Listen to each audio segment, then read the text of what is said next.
Welcome everybody to Sunday afternoon football at Simonds Stadium. Two of the four sides coming into this weekend without a win. Hard to believe.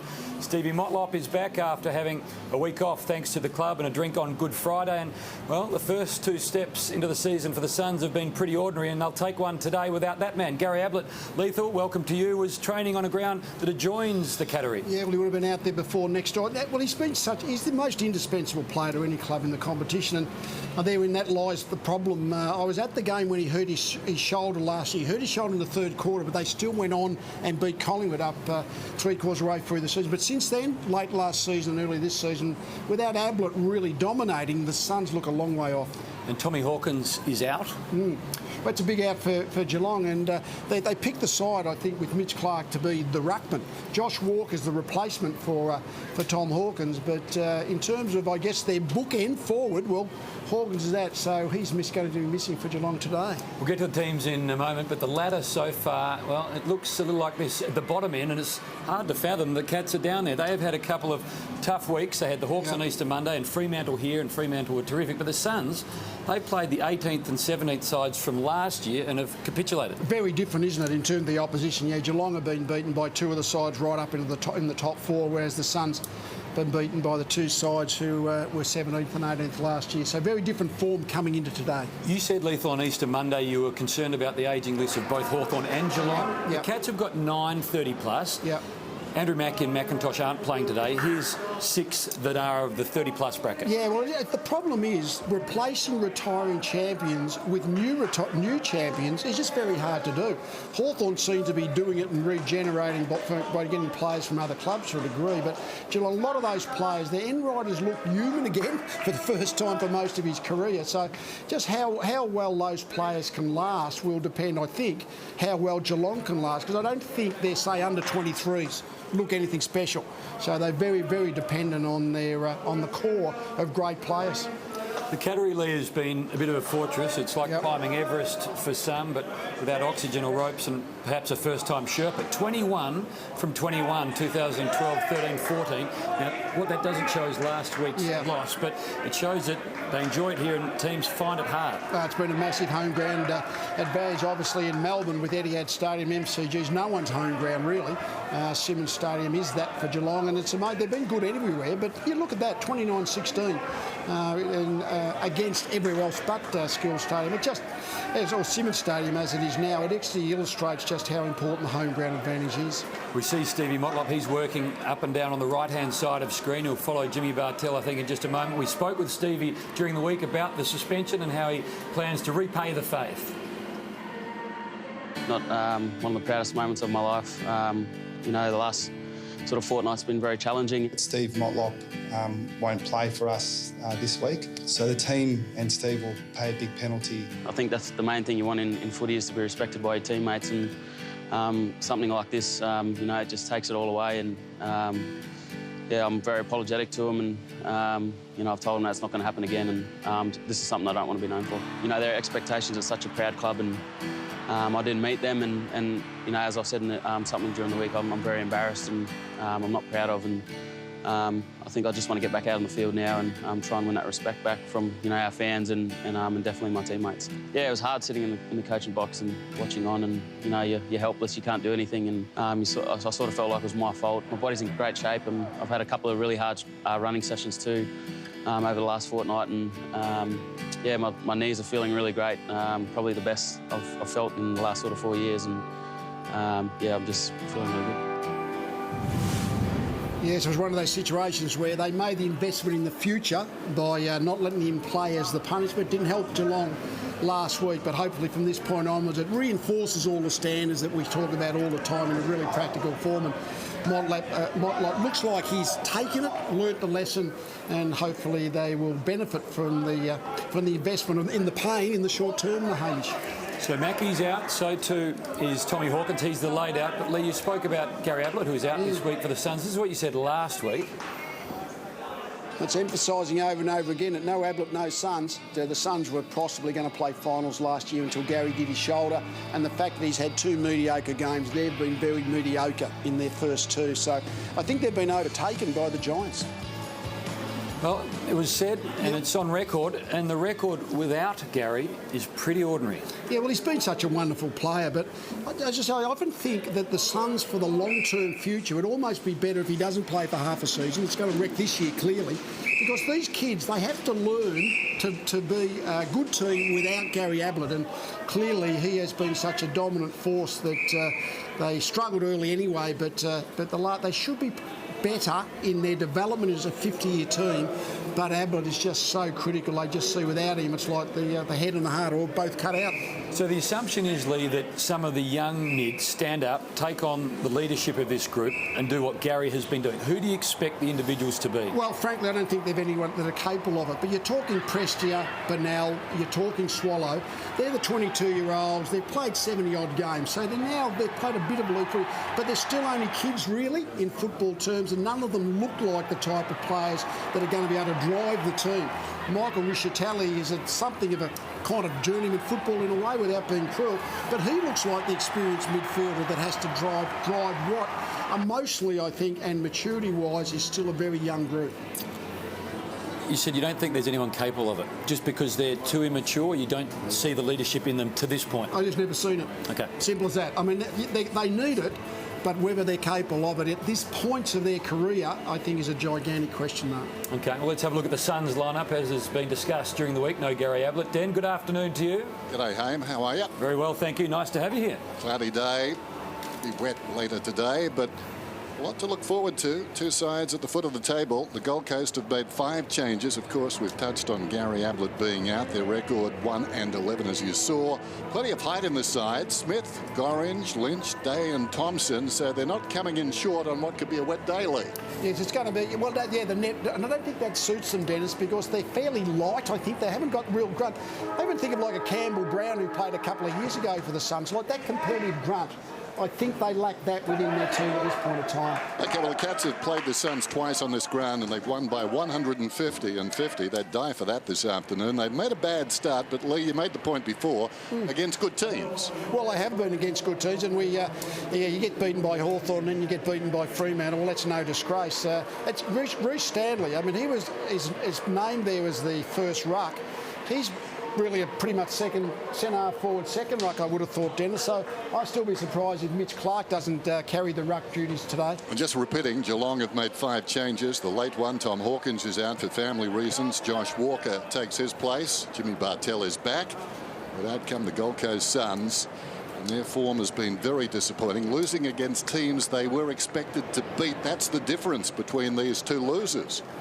Calling Geelong a loser. It's interesting. You just look at the team and you think, now, which of the guys, who can drive them? Tom Lynch grabbed hold of them at the end of last week's game. That's what they need to get collectively from this group. A little bit from everyone. Nick is down with the coach of the Suns, Rodney Yee. Rocket, no Gary Ablett today. Have you challenged anyone specifically to step up in his absence? Oh, I think it's mainly the whole group. Even though we're a very young side today, I think the leadership group certainly have got to set the tone. But we've got quite a few quiet young lads. But even those blokes can use their voice and use their direction. You've scored well from stoppages in the first 2 rounds, but you've been hurt on the turnover. What have you done to rectify that? Yeah, we've trained heavily that over pre-season, so I thought our NAB games were okay in that situation, but the last 2 weeks have been poor. I think just lack of concentration, putting in the right position, so we've worked heavily on that this week. How do you win today? Well, I think it depends on the weather, but we've practiced heavily about being able to use the ball correctly. I think our ball use the last week, even though our effort was okay, was poor. So I think their defenders like the zone off, so we're going to try and hit targets today. Good luck, mate. Thanks, mate. Appreciate it. Guys touching on it right there. Fair to say the Suns butchered the ball last week, especially coming out of defence. Good players too, like Nick Malcheski. Couldn't hit a target. When teams press up, as we know, Dennis, when they lose the ball in their front half, it's amazing how the opposition just bounce out and just you beat them on the rebound all the time. So if there's a little bit of loose defending on the way out, oppositions can just cut you up, and St Kilda did that last week. You reckon Nick will adjust, of course, but in a good team like the Sydney Swans, the protection is better, the talk is better. This is a different team, isn't it? It is a different team. And he's the experienced player, so I guess he's the one you'd hope there'd be Nick Malcheski who could drive the Suns a little bit. But in the zoning defences that is employed in the modern era, geez, if it's not working, you can get heavily scored against. There's Nick, good player with Sydney, of course. A real stud in their success. And this guy, a part of what going forward, Gold Coast hope to be their success. Tom Lynch came back after suspension last week and booted 3 goals, gave away a silly 50 at a vital time in the game. Has to curb that. First game back after suspension, and perhaps been very close to getting suspended again. Ali Bennell, dangerous player, missed a lot of football last week, or rather last season, just the 15 games. Very skillful, we know that, and obviously a man who demands watching, but the skill hasn't been enough so far. The appetite and the enthusiasm hasn't been right for the Suns so far this season. As a result, they've lost to Melbourne and the Saints, and that isn't good going forward. No, I think they've got the skill, but the competitive grunt, I think, is missing at the moment. That's the way when I look at the Suns team. Plenty of skill, but you need that competitive grunt to get the best performance, I guess, out of that natural physical talent. So Geelong without Tom Hawkins this afternoon, absent because, as we said, family reasons. They've reshuffled their side. Not often Geelong have been forced to make 5 changes. Jimmy Bartell saw him flattened in the last minute of round 1, concussed last week, so that's a plus. He's back in the team. Joel Selwood leads them onto the ground. They've lost their games so far. Hawthorn and Fremantle at quality. The question remains, are Geelong quality as well? Are they in the top echelon? Not sure we'll find out this afternoon, unless of course they lose, but a lot will be made of this performance today. Can they turn the corner and get back on track? Geelong on the ground for Sunday afternoon football at Simmons Stadium. Stick around.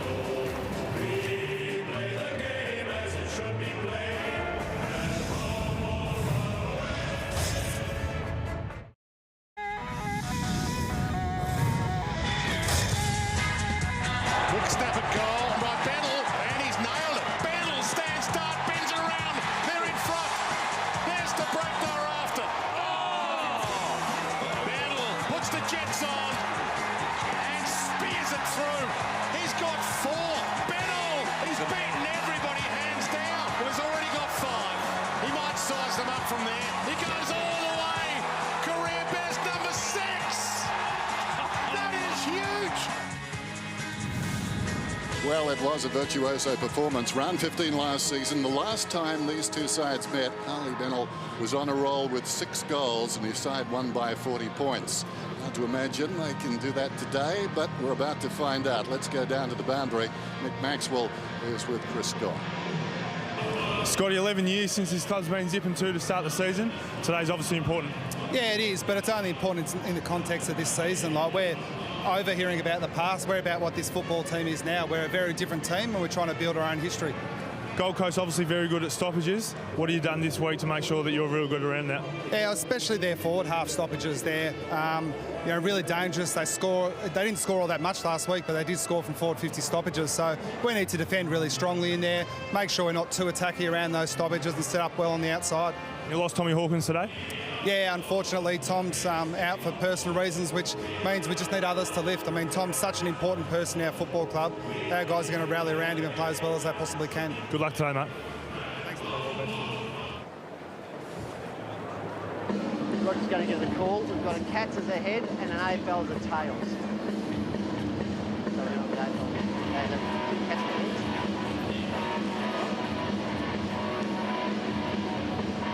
And take head. Michael Riscatelli, the Arctic captain this afternoon, in the absence of Gary Ablett. Let's go down to Maxie on the boundary. I thought about Jimmy Bartell because he's such an important ingredient in this Cats team. He certainly is, Dennis. I played a lot of footy with Jimmy Bartell down here in Geelong. He loves this ground, but more importantly, he loves these conditions. Going to be pretty greasy, very windy out here, and he's also fresh after that concussion a couple of weeks ago. So he's had the weekend off last week. I expect him to have a big game, and he warmed up with the midfield, which is probably more important than anything. He's going to be going through the guts where he loves it most. Strange situation, Lee. You go 0-2 to start the season. You don't quite know where you sit, do you? Oh, I don't think it's a problem for Geelong. I mean, whether they're actually going to be a premiership threat, they're going to be a very, very good team. And just the fact that Hawthorn rolled them, Fremantle got hold of them last week. So it was a big margin. That was probably the most concerning thing. But they will still be a very competitive team. But they are interesting today without Hawkins up forward. They have got... that is one of the real strengths of their team that is not there today. Well, Geelong haven't missed the finals for the last 8 years. It's been a stellar run. And under Bobber Thompson and more recently Chris Scott. Faced with adversity, coming off 2 losses, but as we said, Hawthorn and Fremantle, 2 of the sides expected to go particularly well this year. Essentially, you can't. Joel Sells, he came into the Geelong Football Club in 2007. For the most of his career, probably up until the last year, they've been winning. He's been winning over 80% of their games. I always thought you couldn't finish your career winning 80% of every game you played if you play a couple of hundred. It just could not possible. Umpires this afternoon, Bannister, Stevens and McInerney, and we're underway under cloudy skies at Simmons Stadium. Wide of the pack, chance for McKenzie, slung, taken down by the aforementioned Bartel. Just getting back into it, body on body, he wants to feel it early, and we've got a ball up. Zach Smith, he should dominate the ruck work today. Question is, can the Suns get anything out of that domination? Stanley won that one down. Selwood wide of the pack. Prestia, Malcheski drives it towards half forward. Taylor drifting back, Enright. Often seen that. Duncan spears a pass out low. Lang's got it, goes down the boundary. Motlop is back.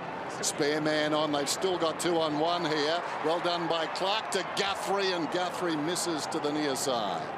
How often we see the ball kicked towards the half-back line of Geelong's, and Harry Taylor just stands under the foot. He just reads the kick so well. Well, quick turnover. Motlop might make them pay. Not quite. Gorringe, hurried kick away. Ugly for Prestia. Managed it pretty well in the end. Did a good job. Tape to the outer side, off hands. Now it's in dangerous hands, and Lang might find a target inside 50. Leading is Walker. He can open his account for the year. Just going back to the Taylor and Enright, Lee, they've been down a long stretch of road. They seem to know where each other are subliminally. That Geelong defence. Mackie not there today, but really Lonigan and Mackie and Enright and Taylor, just the core of their back group. They've just been magnificent over this last period of time. So Walker, his first game of the year, his first kick of the year. The Cats' first goal of the afternoon.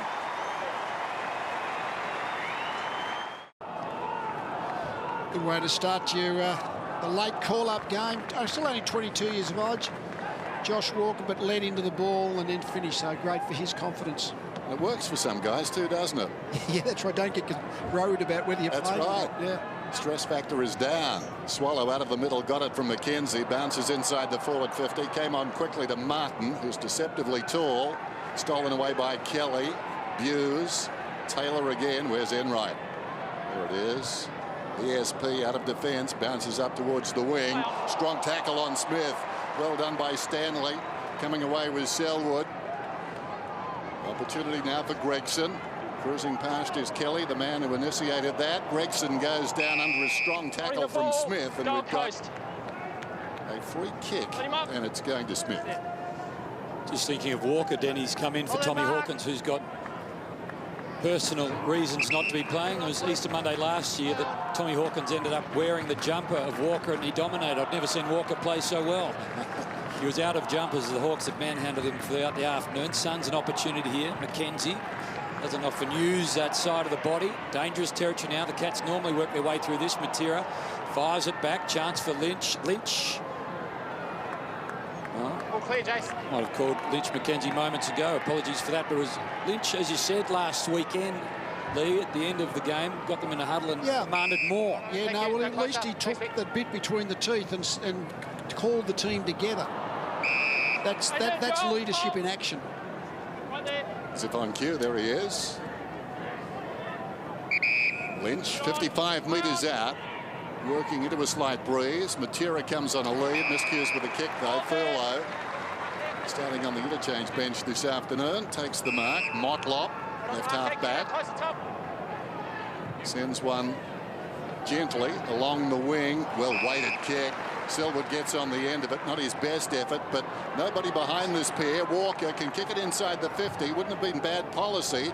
Tries to be a little too finessing with the ball. It bounces wide of Clark, bounces wide of Swallow. Guthrie slaps it away from his own goal. Swallow comes again, straight to Lang, vacant goal square, and he puts it through.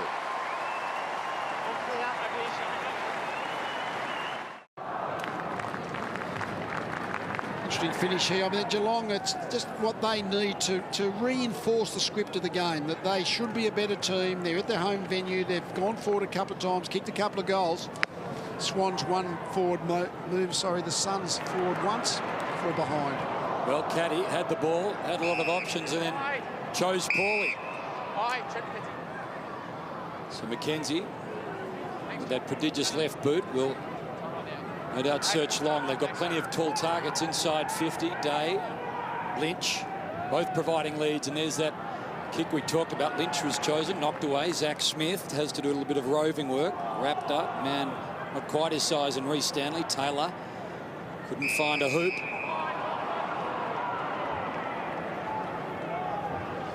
So the Suns will have their opportunity. The acting skipper, Michael Riscatelli. He'll set the example. He attacks the ball hard. Riscatelli, I mean, he attacked it hard. Then he sort of saw the contact coming, so he kind of leaned into it to draw the free kick. But I think that's fair enough, because the tackler just has to be more careful when he sees the player he's approaching from front on with his head over the football. The skip, a long ball, shuffle from the umpire. And a delighted home crowd. Boys, Rocket mentioned to me earlier, they've only got 2 players out there that have played 77 games or more. So very young lineup, Riscatelli and Malcheski being those players. What happened here? I think he hand passed it out. Clear of handle for your handball over the line. He hand passed it out of the goal square, I think is what the umpire called. I was looking downfield. I didn't see what happened. Have a look at that. Well, he just hand passed it out, did he? Well, making his own arrangements. That's what the umpire called. Prestia, was he taken high? He was looking for it, not forthcoming, so I think we'll get a whistle, and holding the ball, the umpire will wake up to him. James Kelly.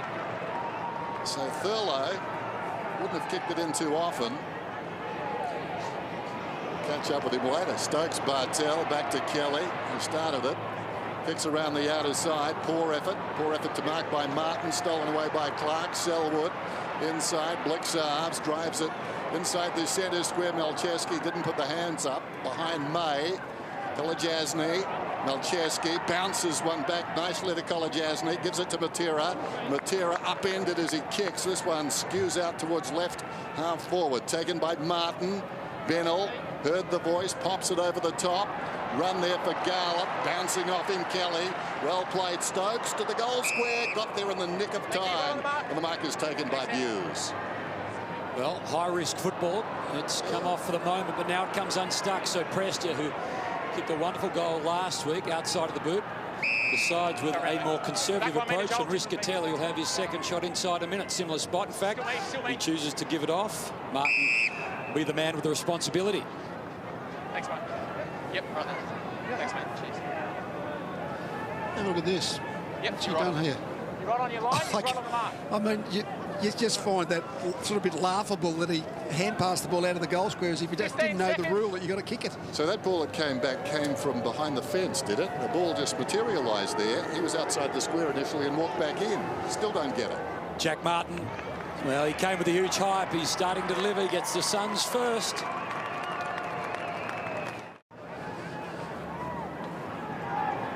Bad to have his coaching help, but of course they'll have him out on the ground. Knows this place pretty well.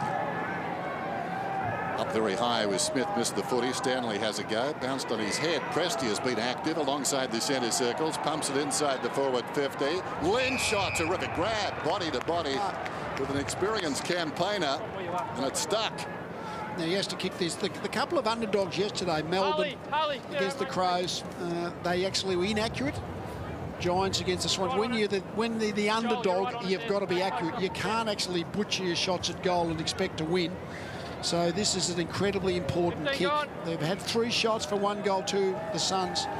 For their chance, this has to be a goal. The goal here, and they'll lead into the breeze. He's hanging out to the right. That's disappointing. Still, they're getting the footy. It's the most underrated stat in football, accuracy shooting for goal. That wins more games simply by converting shots into goals. In right to Kelly, to Selwood. Motlop, spare man is on. Uses him. Caddy, the interchange gates. Well-weighted kick. Stanley turns around. Couldn't find it quite. That's all it took. He lost the footy. Thompson tapped it away, controlled it, kicks up towards the wing. Selwood, full-chested, comes up and takes the mark. Needs to kick it long, goes in the Clark direction, in from the side from behind Walker. And to tidy up will be Tate. Fox gets back inside the defensive goal square. No kick long, though. Put himself under pressure while he was waiting and then proceeded to kick it out of bounds on the full.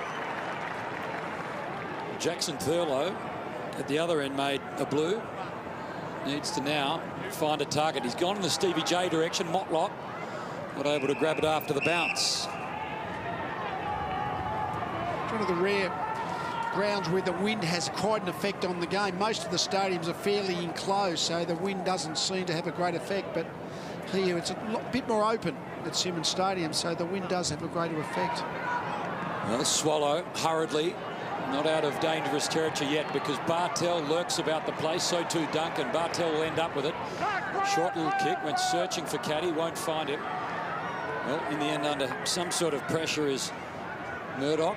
Ball spills out to a man that's done a lot in his career, yet to really settle at the Suns. Blitzard at company. In the end, it's a man with a bit of speed, and Tony starts to run away, does Garlett.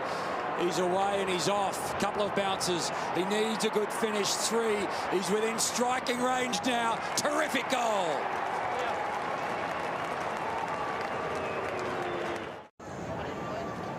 This is what you want to see from your young players. Take on the opposition.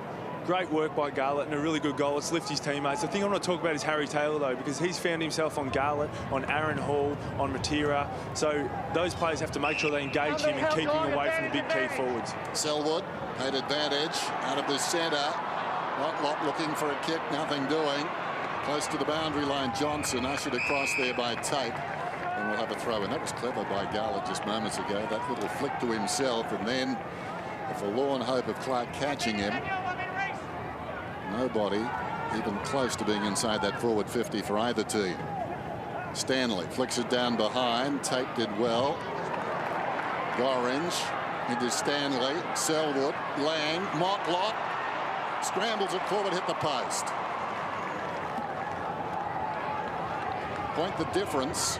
And after a sluggish start, Gold Coast looking the better team. Yeah, they're going okay. They've got a bit of a sniff early. They've had a few shots at goal. After Geelong really just blistering the first few minutes, they've just really picked it up. Well, May, penetrating ball. Plenty of cats to knock it back. Suddenly Stokes looking for Gregson. Got a couple of runners wide. Well done, Guthrie. Took it and gave it. And Motlop now can settle. The value of the patch back from the kick in. You've got to get the ball back into your zone area. That's where you got the free numbers. Well, a little bit of a shuffle, a stutter, but in the end, a major. Motlop almost confused himself, but he gets one for the Cats. And they're back in front. Doesn't give many away, Tom Lonergan, and he just meant he didn't want Lynch to be able to jump, which is why he just grappled that a little too much. Umpire paid, I think, a fair free kick. Tommy Lonergan, one of the most courageous stories in the game. Stokes is being checked out by the doctors down here with now going into the rooms with an ankle injury, boys. Okay. Keep us updated. Now, McKenzie, after 3 lead changes, tries to put it into hands and to extend the Suns' lead. Kelly, hands and knees. Well, not quite. Buse almost ran out of trouble, ran into Swallow.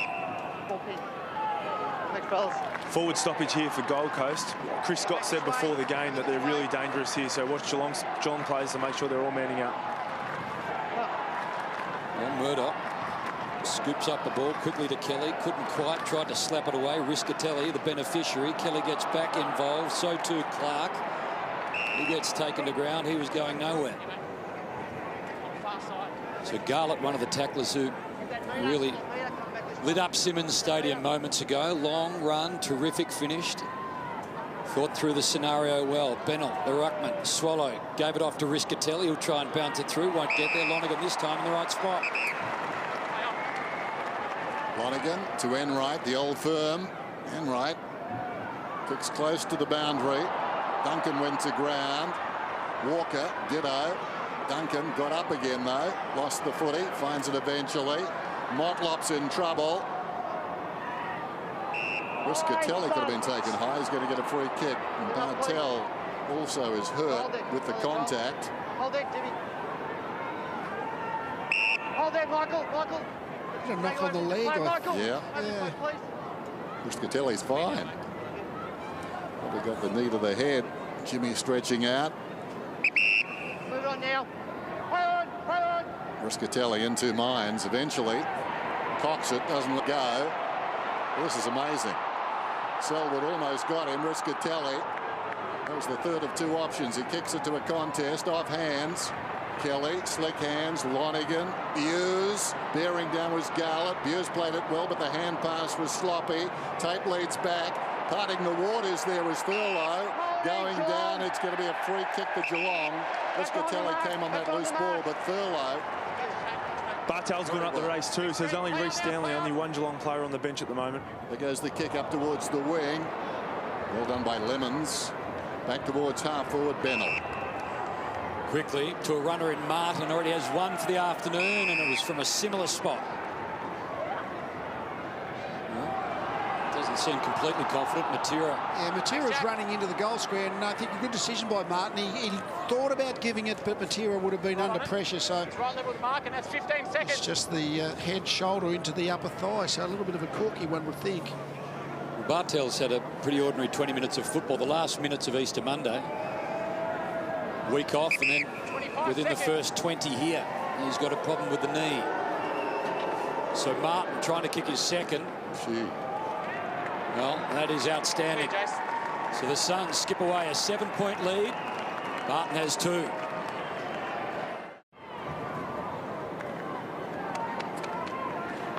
Very confident shot at goal. He's had his couple of shots, kicked a couple. Just a walk on the beach. Rucks go at it on the way down. Stanley. Smith got it though to Hall. Sends it inside the forward 50. This is dangerous now for the Cats. They've got the advantage of the breeze. Enright gives a hand pass off. U-turn by Blixarves. Goes back to Thurlow. Thurlow wants to move it. Does. There's Murdoch out towards left half back. Plenty of red up ahead though. Murdoch kicks it to a contest. All around this football, 1-on-1. Lemons pushed in the back. Duncan was going to get the free. Johnson beckons some help. Tries to pull it back towards the 50.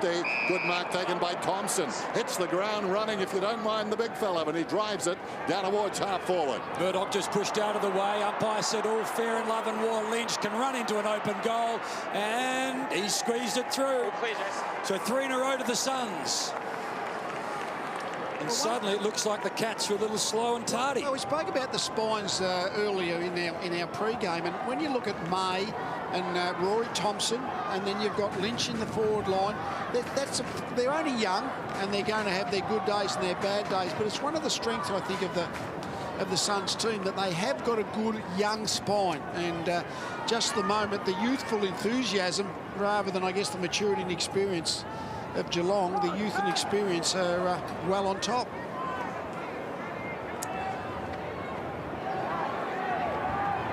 So the margin 13 points now. And this lead is becoming dangerous. Bounce favours Smith. Generally gone that way. And umpire McInerney that time thinking about it and thinking, well, that's 1 too many. Dan Stokes is back on in the forward line. Thanks, Nick. Stanley and Smith. Smith has done best so far in that duel. Swallows got it. Claimed by Caddy, taken down.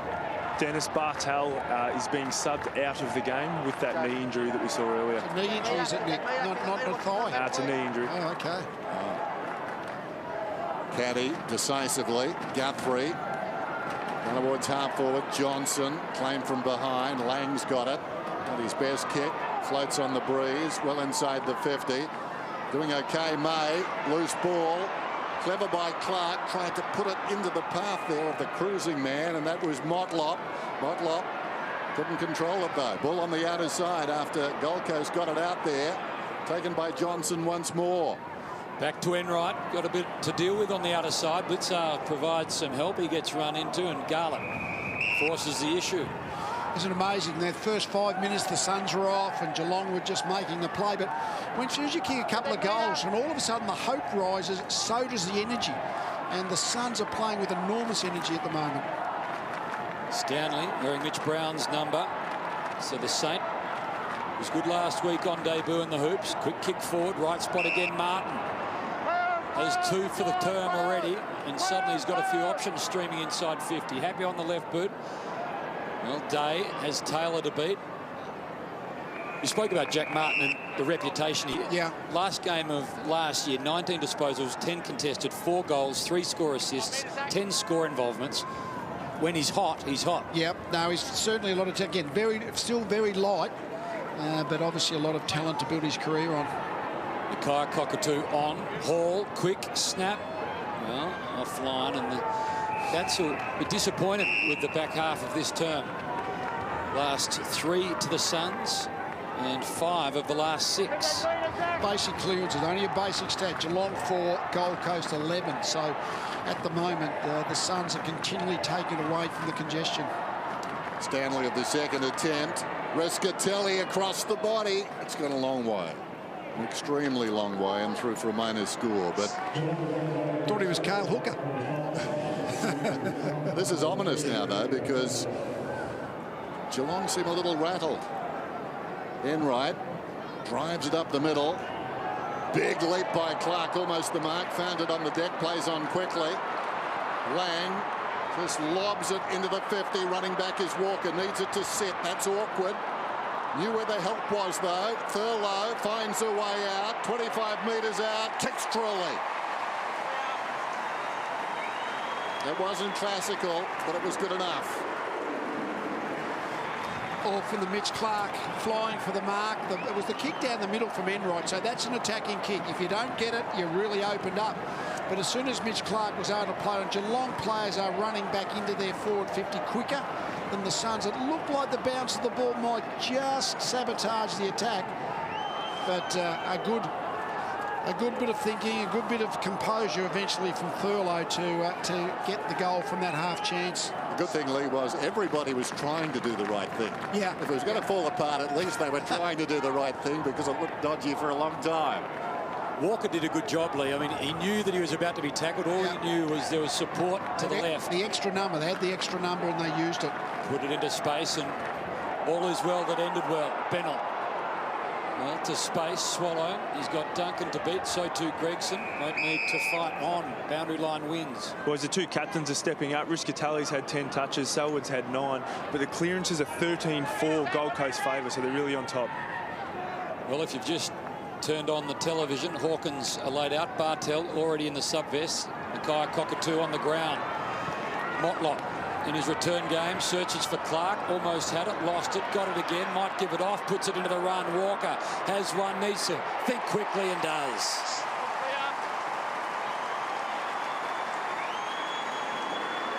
So Walker was involved in the last. Prior to this, kicks this, makes it 2 for himself, and suddenly it's just a 2-point ball game. Yeah, the ball moved quickly from that midfield ball contest win, and that's the thing. The winning the contest when there's not the congestion. The middle of the ground is when it tends to be open, because both sides will have a little bit of a few players forward of the football at both ends, and Geelong won the contest. Just get the ball running forward. 2 goals to Josh Walker. Much needed goals, and the margin controllable again, back to 2 points. Getting very high with Stanley. Got it down to Guthrie. Selwood came down into the arms of Swallow. Stokes, Guthrie, back to Stanley. Wide of the pack and doing nicely, Martin, in this opening term to Smith. This is Miller. Hall forced to retreat initially. Tape. Hall comes again. That's a power surge. He runs it down a half forward. Long kick. Goal. How about that? Out of the blocks. Well, they're scoring, Dennis. They're scoring. It's a great free-flowing game. I mean, the centre bounce, when you actually break the ball out of the centre bounce, didn't worry about the forwards. Then Hawley actually just created the space and then ran, break the ball. I love to see when players do that. I think when you got a chance to run over 50, run towards the 40-metre line, you know, unless the forward is absolutely on his own, you might as well actually be having that long shot from the centre corridor. You're going to find this hard to believe, boys. Joel Selwood coming off with a blood rule cut to the eye. It's all right. He'll just unzip his zipper and zip it up again, because he does have cut eyebrows most time we see him play. We've said it before, Lee. Should go out pre-banded. He should. So Hall, like Garlett before him, took the game on He kicked a wonderful goal. Tate, who's had his fair share of injuries, works the ball through. Well, a couple of tall men, Day and Lynch. Neither could work it out in the air. Then Day got it, gave it. Bennell on the left. Didn't quite connect as he would have liked to. Motlop, he can mop up. Does. Prestia. Lang. Sard. Sard lost his feet, regained it quickly. Provides a shepherd, and Prestia can go searching. Well done. Good mark. Garlett just... Ooh, looked like it stuck, didn't it? I thought it was okay. Umpire disagreed.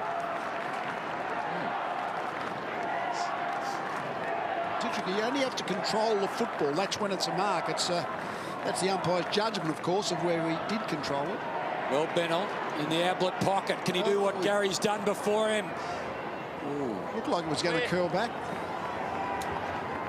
Often when you're actually being pushed towards the boundary line with that kick, the ball in its flight go from left to right, just following the weight of your body, sort of moving offline a little bit from that kick. Margin 9 points. Enright to a contest again, no contest. Sard, good story, Sard. Too short that one though. Prestia sends it long down towards full forward, standing his ground. Enright played on a little prematurely, but needed to because he realised he had a couple loose to the far side. This is Duncan. Got it from Lonigan, bounces it to Gregson, sweeping hand pass, bounces obligingly for Blixarves, goes down towards half forward. Cockatoo, what can he do? Swings it towards Johnson. Johnson had to wait. Thompson didn't. Arrived quickly and thumped it away. Just too much hang time on that kick. That was exactly it, wasn't he? He had to kick it outside Johnson, so he would be able to run really away from the pressure Thompson was about to apply. Cockatoo to Johnson. There's some magic tricks between those two players. Gregson lost it. Little give in the end from Hall. Kicked a wonderful goal moments ago. Pretty slick stuff. McKenzie chases. Johnson happy just to watch him take it over the boundary and hope that the umpire thinks he was under less pressure than he was. Not the case. So Stanley,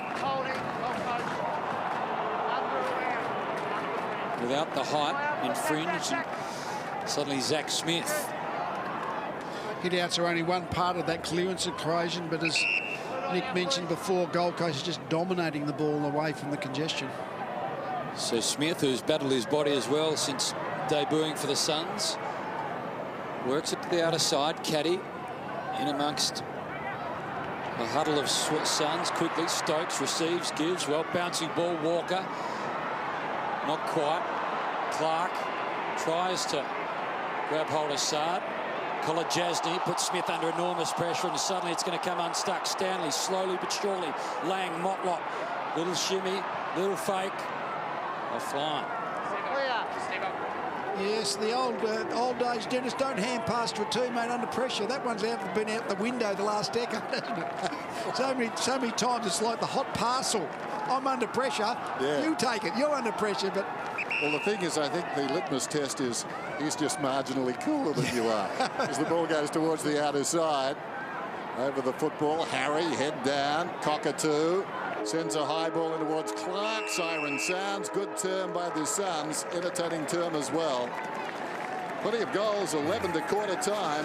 Gold Coast Suns 6-5-41 and Geelong 5-3-33 on Sunday football.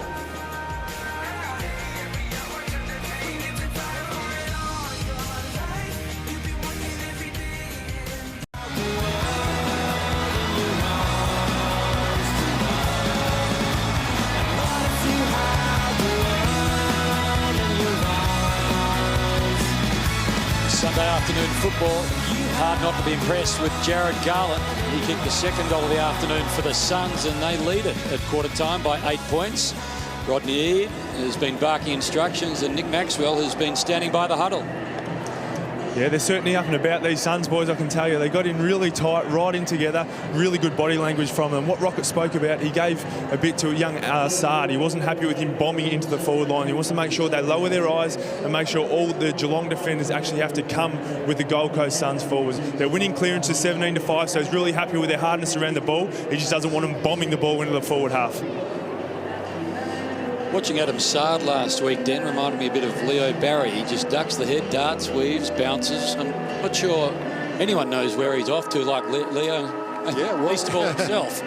He's a stocky customer too, isn't he? It's a great story. Like he forced his way onto this list and forced his way into the team. And nice kick, and he's got great balance. That was the thing I noticed in the NAB challenge. Hard man to bring down, hard man to put down with the bump. And that's invaluable in defence, isn't it? A bloke who keeps his feet. He's been good. Obviously a rookie when he went to the Suns, but not many rookies find their way onto the senior list for round one. So he's had a great summer's progression.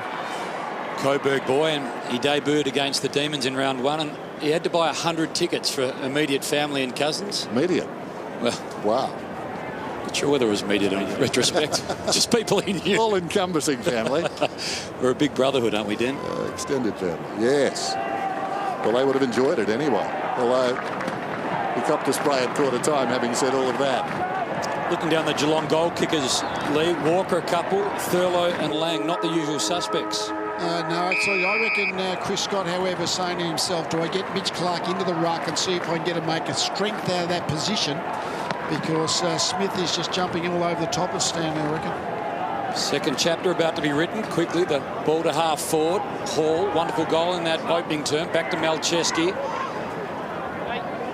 Well, that's just perfect, really. Martin ran and continued to run, knowing it was going to be delivered in his direction. Ran onto the football. Blitz arms. Enright might have taken it out. Did. You'd have some confidence leading at the ball when Malcheski's running at you. Yeah, he was on his left foot too, and yeah, Martin tried to blow it, just over-kick the ball. It was really just a simple pass, but he just kicked it a bit too firmly, went too high. Well, terrific from Smith to Riscatelli, and that is just textbook stuff. Rehearsed drill. Suns get the first of the second. So an indication of the breeze. That helps very short, doesn't it? Yeah, the boundary throw was into the breeze, and that's. I think the ruckmen have to be aware of that the ball's going to drop short on when it's thrown in from that angle. Rucks go at it. Swallow taken down strongly by Kelly. Guthrie head over the footy. Kelly under duress gets the kick away. Floats down towards half forward. Well defended by College Asney. Got a fist in there. There's McKenzie, very left-sided. Heard the voice, came back looking for Swallow. Stolen away by this man who's made an impression now. Lang kicks inside the forward 50. Socket off the ground out towards the outer side by May, and they're away here again. Riscatelli enjoying the afternoon so far. Matera juggles the mark. Looks inside the forward 50. Coming to it is Lynch. Sits up nicely for him. Low kick, touched off the boot. Martin, the constant danger down there. Hughes did well, affected the kick, but it's 2-on-1, close to goal. This is Day. Well, Day tried to be too precise. Malcheski knocks it goalward. Coming up is Martin, slips a hand pass, intended for Lynch. Getting a hand in there was Hughes. Not all that convincing, but the defence did enough. Been very dangerous at these forward stoppages, the Suns. And they're leading contested possession, they're forward 50, 15-5. Well, Hall gave it off, did a good job. Miller. Can Bennell finish from a tough spot? Not quite. Tough spot, kicking across your body over your left shoulder from the boundary line there. We see some freak goals in the modern era, but that's almost impossible to kick a goal from that spot. Lee, there's no such thing as a double sub, but Geelong are talking about Matty Stokes and what part he's going to play in this game, because he's really struggling with that ankle. So they are really now probably one short in terms of looks. So virtually 20 versus 21 now. Well, suddenly it's not just the Suns that they've got to battle. It's a depleted list. Yeah, things aren't going well for the Cats. Motlop. Another idea, kick went out in the full. I mean, all of a sudden, the Cats are completely off. Yeah. The Suns have got all the energy and they look quicker, and Geelong all of a sudden are reactive. They're going to have to fight their way out of. Oh. What about Stokes? Hit the ground limping and charging out, but doesn't look too flash at all. There's something to do with the interchange here. I think Hall was closest to the ball when the ball went out, and they're saying... So it had to be his free kick, but he actually just went out on interchange, so they've had to make sure he's come back on. Technicality, that one. He was actually off the ground having a smoker. Well, not a smoker, but you know what I mean. Here's Thompson across half back and recalled to get a kick. That's not a bad way to come into the game. Bounced off the chest of Cockatoo, picked up by Stokes. Selwood, Gregson, inside the forward 50, reaching back Clark. With him is Thompson. Thompson wins the battle. Clever hand pass too. Angled it and got it to Lemons. Lemons floating ball is going to come back pretty quickly. Taylor quickly to Johnson. Johnson, ugly sort of a ball. Easy enough to defend, but Mackenzie was too slow. Oh, luck at that. Gregson paddles the ball forward. Somehow Cockatoo, just a little hand on it. Gorringe dragged to ground by Gregson. Smith tries to work his way up. Martin gets taken in the tackle by Enright. Mackenzie loops it over the top to Bennell. Amongst three sons, quick enough to Rischatelli. Lost it. Caddy to Buse. Well, almost to Buse. Wanted Buse, didn't find him. Rischatelli, quick kick forward. Foot race now, Lonergan. Kind bounce, quick give. Blitzarv's on the left. Turns it over. Bennell. Finds a man, bouncing ball. Lynch has got to be quick. Wasn't quick, got tackled. Saving the day, Kelly for the Cats. Lonergan, Matera hard on his hammer. Blitzarv's caddy ran into trouble. Well, errors from both sides. No score. This is normally just an automatic free kick. He's had a couple of steps to get balanced. But the umpire gave a lot of leniency with the play with the footy then. Suns by 15 points. Kelly crumbs it, kicks high outside the defensive 50. Cockatoo the first to arrive. Prestia did well, keeps the ball going their way or wide towards the boundary at least. Taken by Duncan though, so the Cats win it back. Duncan, Thurlow, gave it across to Johnson. Hand pass there from Taylor, not convincing. Selwood, he copped a beauty to Joel Selwood. I think it was Gorringe. Meantime, advantage is paid. Not too sure anything sinister in that. Kick comes in from Gregson. Mark is taken by Clark 15 metres out. And Selwood is slow to his feet. And not surprising. So this injury list starts to mount. Watch this again. In fact, it's May. Gorringe is behind him. Here's him eating the sandwich. The rain is tumbling down as well now. He just got pushed into May, didn't he, really? It was just unfortunate. He was the meat in the sandwich, Dennis. Dramatic scenes. How's this for rain? Threatening most of the afternoon. It did rain earlier. And Clark from 15 metres out gets a much-needed goal for the Cats. Well, a mad dash for the Ponchos for all those around Simmons Stadium. The rain came. Selwood ran into May. Clark kicks the goal. So back to 9 points. The Gold Coast lead as Stanley finds himself in the middle. Tommy Hawkins are laid out. Walker's got a couple of goals. Clark gets his first. And the Cats have got injury problems all around the ground. Bartel already subbed out of the game. Cockatoo on. Stokes has been looked at throughout the afternoon. Selwood has had a heavy collision just recently. How does it all play out? Malcheski quickly to Sard. Murdoch, right spot, couldn't take it cleanly. Garlett, second cousin of Jeff, little one to swallow. Garlett gets back on the ball quickly, leaves Kelly behind. Now Lynch is just trying to keep the man off so Garlett can continue on. Didn't quite work out. Duncan, Kelly, Guthrie, ignored. Now Kelly works it down the line. Tape got front spot, did a good job, did all he needed to do. Prestia fumbles. Hey, I just want to ask Lee up there. Obviously, he coached the Lions for a long time and it was very greasy, the ball with the weather conditions. How did that compare when it was actually raining? Well, it's fine. It's really the slippery conditions when it's not raining seem to be hard to handle the ball than when it's almost like your mind adjusts, I think, when it's raining to the slippery ball. Motlop trying to make that adjustment there.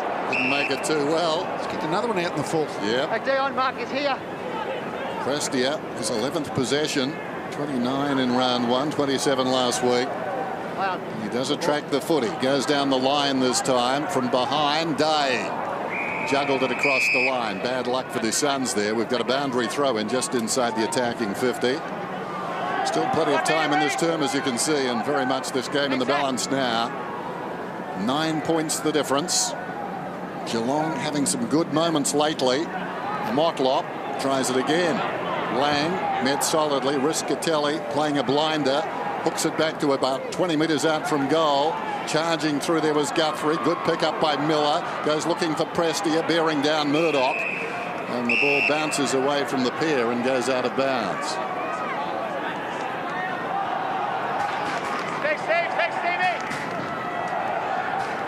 Looks like the weather's sort of unsure as to what it wants to do. Stanley found Caddy. Big body, tries to work his way through. Miller, slippery ball. Who deals with it best here? Duncan. All intended. Gary Ablett watches on. Guthrie wears his jumper. Cats Romantics want him back next year. Suns want him back pronto. Interesting when they said they were going to have an indefinite break, Lee. The Suns, and Gary reminded me of a girlfriend years ago, what she said to me. I don't think we ever spoke again, which is slightly different, I think, with Gary and the Suns. They say a contract signature is on its way.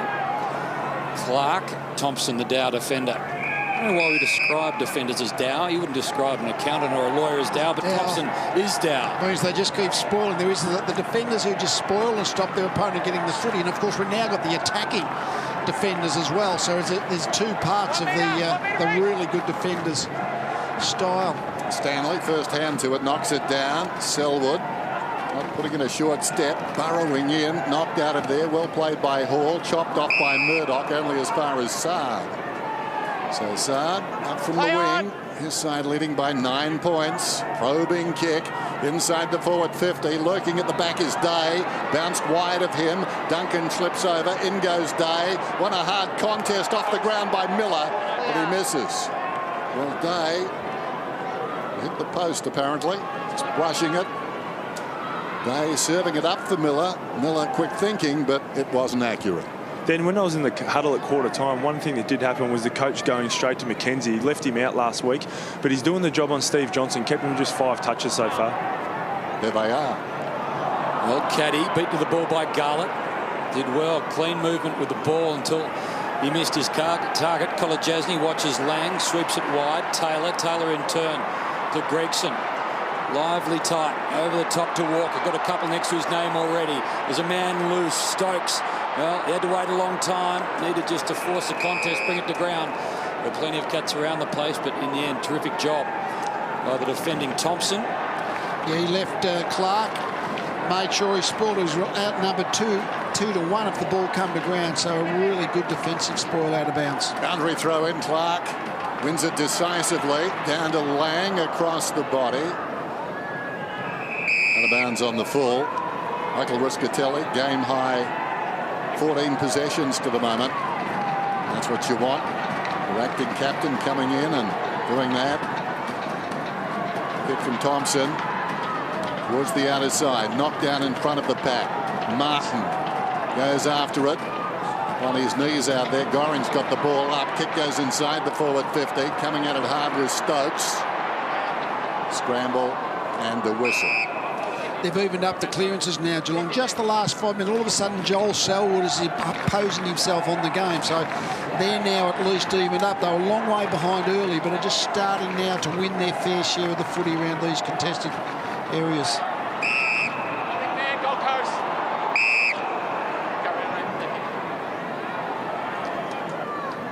Well, Malcheski, the man that's going to end up with the football. Number 1 in the AFL for disposals in the defensive half, dating back to 2010. He's seen a lot of it in this area for the Swans, and now he's starting to see a lot of it as a son. Well done, Gregson. Clever. Didn't panic, put the hand out, read it well off the ground, and suddenly goes searching. No one at the moment. Comes back. Well, Lang got wrapped up immediately by Prestia.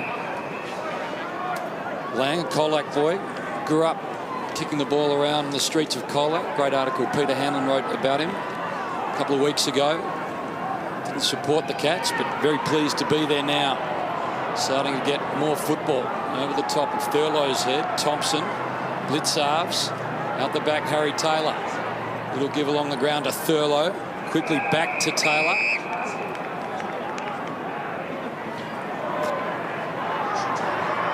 Interesting, Dan. Normally a fuller crowd here at Simmons and a more boisterous crowd, it has to be said. At the moment, slightly subdued. Well, they're wondering what the future holds, not even in the short term, perhaps. Hardy, though, look at that. Heavy rain shower about 5 minutes ago. Defining moment as far as Geelong are concerned. Over the football, Guthrie advances at about 10 metres. Lang, good tackle by Malcheski. Haven't called Malcheski's name too often. They'll have a ball up. 10 points the difference. Geelong with some injury problems. No Hawkins this afternoon either. Smith maybe flicked it down behind. Gregson showing some encouraging signs. Picked up by Smith. Prestia again. Little chip forward. Finds Garlett. Riscatelli coming off a personal best last week, 35 possessions, 17 in the first term. On song again this afternoon. That's got to be a free kick to Harry. That was careless by Lynch. That hurt though, so in its way it serves the team.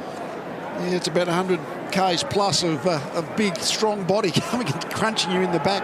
I don't think Rocket will mind that happening, actually. Oh, I think yeah. he'll be coming out. Still got to attack the ball in the air as he Puts did. it out in the defender's mind next time too. Taylor, well, in his mind for the next 30 seconds or so, because that was a terrible kick and he's still a little bit wobbly as he runs back to find a man. So the lean and worry Martin goes searching for the bigger frame, finds Lynch right on his measure. Miller provides an option short, ignored. He doubles back deep in the goal square. There's a couple of options. Gorringe is one, so too Day in both of their direction. Day front spot, well, almost off hands and reading well. Bennell might get it in the end. Over the top he goes searching for tape. Guthrie got a few Suns to beat, does just enough.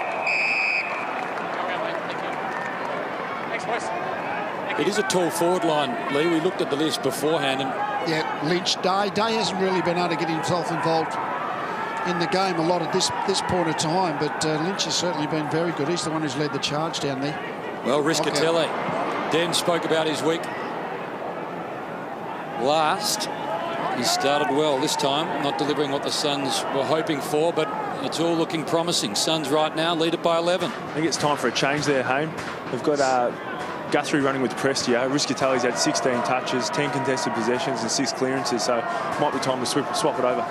Thurlow doesn't hand pass it this time, a little DIY, and he kicks it outside the 50. Off hands Buse, and it rolls across the boundary line, so a throw in at the interchange gates. Margin 11 points halfway through the term. Matera finding it hard to get a game and hasn't done much this afternoon, but difficult afternoon for forwards. Martin's been the star on their forward line so far.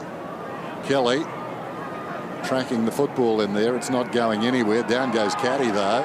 Picked up by Hall eventually. Advanced at about 10 metres. Enright, difficult situation now under Prestia. Another ball up. Melcheski having a bit to say. Not much he hasn't seen. He's been to the top of the mountain. Taken there by Duncan. Hurried kick to the wing. Stanley. Yard out of there. Too slick by Walker. Matera. Now that was ambitious. Taken down. Ball fell out. Down goes May. Slippery ball right now. Hard to win. Well, Martin made it all look pretty easy. Gave it off Sard quickly. Bennell short. Pulls a kick. Worked well. Hall. He's got space. He's ignored two by Miller. Longer ball inside. Again, it's tall timber. Well, not immediately. The ball fell short of Day. Garlett found himself in a tough spot. Now it's Matera to Riscatelli. Quickly tried to work it away. Did okay. Garlett was under immediate pressure though. And Caddy clears the zone. Bouncing ball. Walker had it. Lost it. Thumped by Thompson. McKenzie sees it bounce quickly by. Kelly runs into trouble. Pretty lucky there, Kelly. He took him on, didn't he? Trying to burst through. 11 points. Suns up. The best form of the season so far. Prestia. Smith. Walked into a tackle. Knocked away by Kelly and it's out of bounds. They just can't generate any runaway from the stoppages, Geelong. Every now and again if the Suns are able to do that, but when they do gain control, they just haven't got any players. Motlop's the one who obviously can do that, but it's just not happening today. Smith. Guthrie. He's trying hard. Cockatoo nicely. Kick from Clark down towards right half forward. Thompson's got it covered though and goes back and takes an easy mark. Selwood now has 14 possessions, but haven't seen much of him since that collision with May. Thompson. Walker almost the mark there. Johnson tries to knock it through. Johnson is battling about 20 metres out from goal. Walker picks it up and kicks his third. Oh, Rodney Eade. I'd like to see him about now. We didn't see it there. He could have kicked down the line, but he kicked where balls were in outnumbered position. Thompson, he almost got away with one earlier in the quarter, so I think he might well have to learn from that particular failure. Well, you saw Rodney Eade. He was desperate, frustrated, and probably wondering why he got back into this ridiculous profession. Now, when you're on the back flank, you want to go to the other side of the ground, but going from back flank to the almost backwards to the top of the goal square is usually a pretty poor decision. Walker, he equals his PB of 3, and he's done it before half-time. Motlop, in the area that he's sent the ball over the boundary a couple of times on the full, sends it over the boundary with a couple of bounces.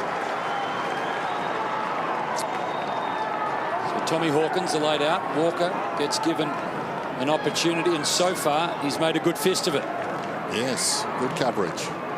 Still, they're behind by 5 points. Lixarves, Guthrie just jabs it forward. Selwood off the deck, sends it inside the forward 50. May comes at it. Hasn't got the footy, has he? Go through. Against Walker. Putting on the heat there, but May didn't have the footy. Take a brave man to go across the middle again. I would have thought you wouldn't be. You'd be dismissing that pretty quick. Kicks it up towards the wing. Missed there by Day. Swallow arrived quickly. Down he went. Thurlow, close quarters, gave it to Duncan over the top to Stanley. Motlop jabs it down towards half forward. Gregson. Joel Selwood. It's going to be a free kick to the man in front. Gregson's skipper, and that's Joel Selwood.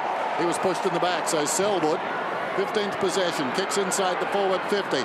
From behind, Johnson got it on the ground. Lixarves, Gregson, time to line up, and he pulls it left.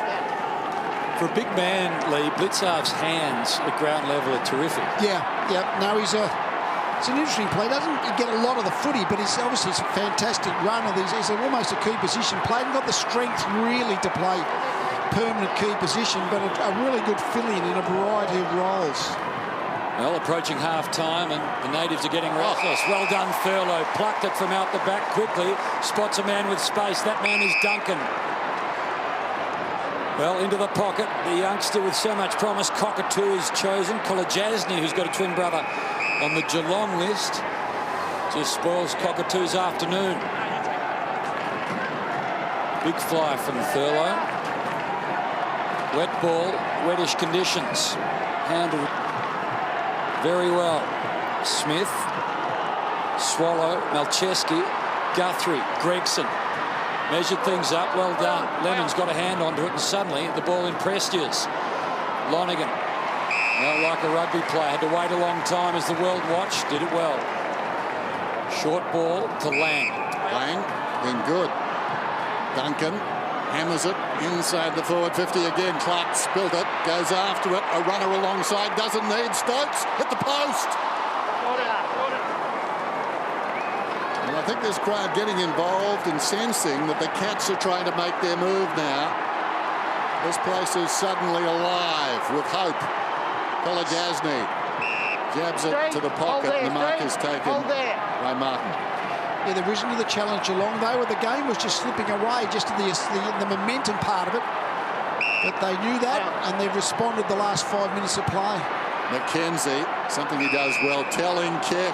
How about that, Miller? They got one back. Led everybody to believe something else and then stole away. Ball goes down towards half forward. Lynch to Day. Backtracking is Lynch. Day, nimble for a big man. Gets boot to ball. Hall will fly from behind. Knocked away down there by Thurlow. Taken in front, Bennell. Gives it across to Matera. And Matera turns around and snaps a goal. And that could quieten the crowd. Did a good job here. Was it Lynch or Day? But to actually, just to take on the tackle. They had the extra man forward, the Suns, but it was a question, could they maintain possession to use that ascendancy? So Matera's first goal of the season. Suddenly it's back to 9 points.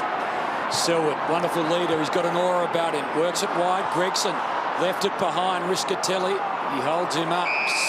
Fumbling this afternoon in his conditions. Hames, still no Bartel down here, but there's a whisper going around it might be a medial, so that'll be your 4 to 6 weeker, which is obviously a lot better than being ACL. Thanks, Maxie. He's played 20 minutes of footy for the year so far, Jimmy Bartel. Yeah, no, unfortunately, I mean, looked a fairly innocuous incident, but we thought it just got a cork thigh, but obviously gave the knee a bit of a wrench. Rephrase that, the last 20 minutes of the year he's played has Seen him knocked out, mouthguard removed by the skipper, and then, if Maxie's right, a medial and a knock in the middle of the ground. Bennell off the ground. Skipper. How often you can rely on him. Duncan let his skipper down. Garlett already kicked an absolute gem. As he kicked another? Not quite. Silence behind the goals. This time a minor. Margin 10. Half-time approaches. Enright to bring it in then. It's all the fad. Drives it outside the 50. Smith from behind. Good mark in front by Stanley. Stanley, right half back. Clock running down to half-time. High ball to the wing. Nobody came at it. Knocked forward by Clark. Into the path of Cockatoo. This will be interesting. Pursued by Martin. Cockatoo hooks it deep to the pocket. Going back down there, Johnson. Saad did well. Came with the flight and didn't give a free kick away and got the ball out of bounds.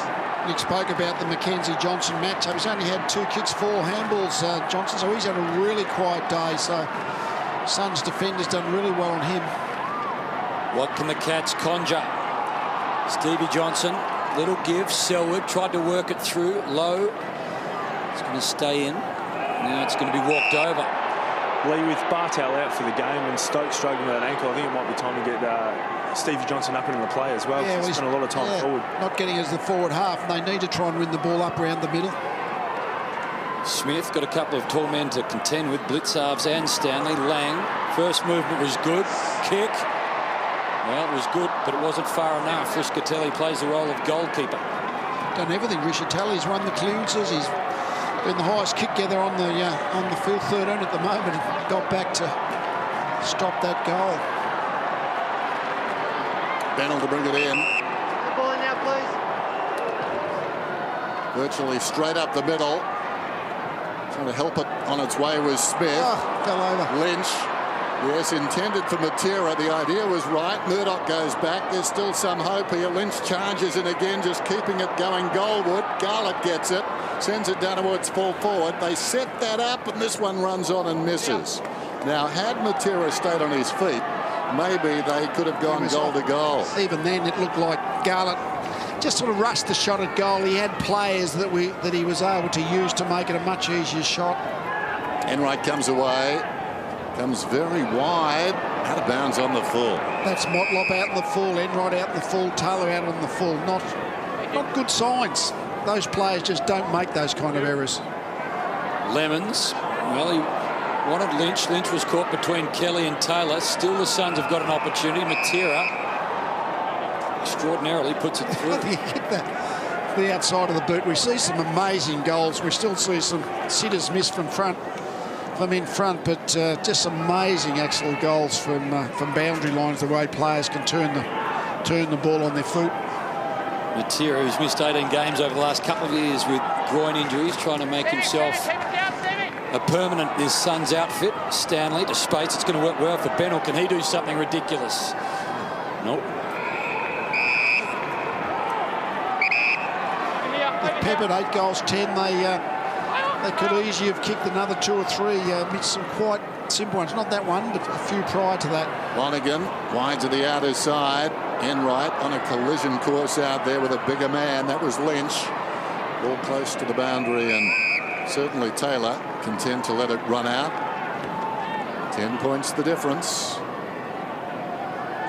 So another test for the Cats. The Hawks in week 1, and then Fremantle on this ground last week. And both were convincing defeats. Now Selwood sends a high ball towards the wing. Well done by Kolajasny.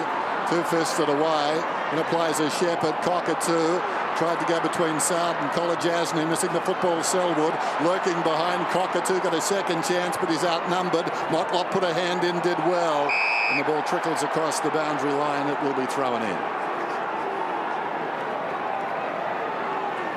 Pretty clean from Cockatoo, wasn't it? Wet conditions, just swooped on that loose ball. Ran into some trouble, but from what we've seen, bright future ahead. Gregson too, terrific last week, particularly early. So too Lang. Kolajasny held on to by Motlop. So inside the last couple of minutes in the first half, Sard happy just to play tempo football to May. Ambles and then unloads Miller.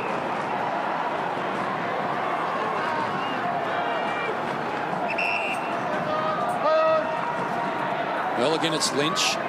Both Enright and Taylor. Neither could work it out. And Riscatelli, who's seen so much of the football in this first half, gathers. Still the pressure comes.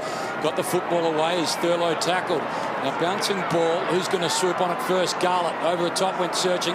Smith didn't know what was going to play out. Day, terrific. Little give. Gorringe, Lynch. Can they get one late? Again, off another one. Gee, they've let Geelong off the hook here for most of this first half, but certainly these last 5 minutes when all of a sudden they've had some quite really simple centre corridor shots at goal. Again, 8 goals, 11. You've got to take the shots, particularly for the underdog in foreign territory. Suns by 11 points then. Kelly, the veteran outside the defensive 50. No contest. Swallow just flies in. And virtually on the numbers on the mark, that's Stokes, who seems to be moving a little better, but that's relative. He hobbled back on. Probably the fact that he's warmed up is making it look better than at that time anyway. There's Harry Taylor, meantime, goes to half back, and it's taken by Stanley.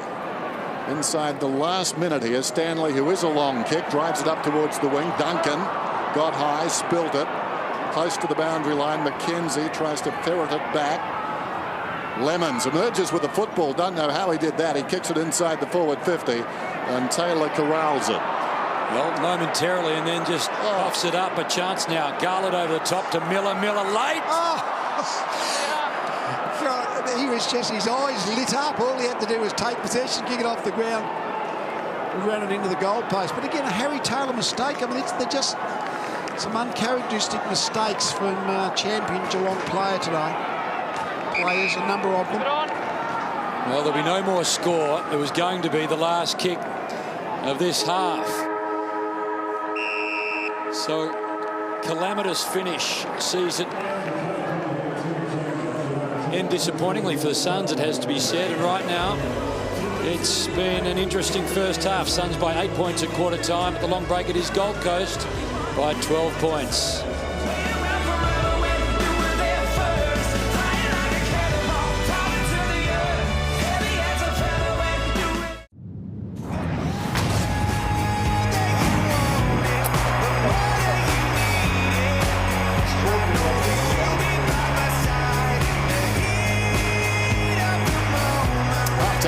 Stadium, the margin is 12 points. The Gold Coast Suns on top, and it could have been more. They've squandered a few opportunities. Riscatelli has been quite outstanding for his side. Walker has put in 3, late inclusion for Hawkins. 8-12 plays 7-6. Lynch and Martin 2 goals for the leaders. And I mentioned Riscatelli, 18 possessions so far. They've been most impressive. Earlier today, another game, this one in Launceston, and it went the way of the Bulldogs. The Bulldogs, Lee, looking to stay undefeated. Who would have thought that? But it didn't happen. Well, we've got a wrong team to play against, I guess, because Hawthorn on the rebound after dropping that game to Essendon on Monday. So they've had a big win. So a comfortable win to the home team in Tasmania. So the margin 70 points, and Luke Hodge apparently played an absolute blinder. Over 40 possessions today. Don't always expect that from him against the lesser teams, if that makes sense. Well, you always think he provides such leadership and that on-field generalship that what he does as a player is almost a bonus, because he gives you that fabric anyway. But he's obviously had a fantastic game of ball winning. So that's a... I don't know whether you don't think of Luke Hodge as a 40 disposal getter, so that's worth a lot of numbers. I would have gone to Launceston for that any time. Now, he's been threatening for a while, Jared Roughead, and he got some goals this afternoon. He booted 7 of them in that big run by his side. So Roughead hasn't been amongst the goals in the last couple of weeks, but as I say, threatening all the time, and his strength on display today. He's such a good player.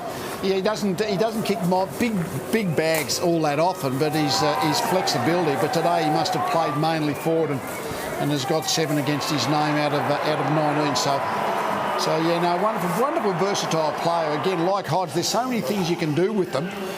But today he's been the goal kicker and Hodge has been the ball winner. So when the highlights feature Hodge, Roughhead and Rioli, you know, you've got problems. The third one is coming, Cyril. He's gone the big jump too.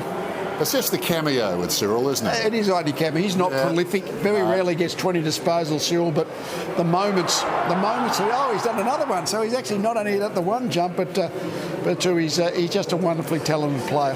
So the margin there was 70 points in Launceston. The Bulldogs lose their first game and Hawthorn improved to 2-1. Half-time here, 12 points. The Suns on top. Hamish and Lee right after this. The Anzac weekend starts with traditional rivals, Richmond and Melbourne at the MCG. Paul Roos' fresh-faced D's would love to get a win over the Tiger Army in their only Friday night appearance for 2015. It's a chance. It's as good as you'll ever see. It's another Friday night blockbuster, live and free on 7. Welcome to Victoria. It's our home first. The whole house reveals are back. We saw our future, we saw a family. This house means a lot.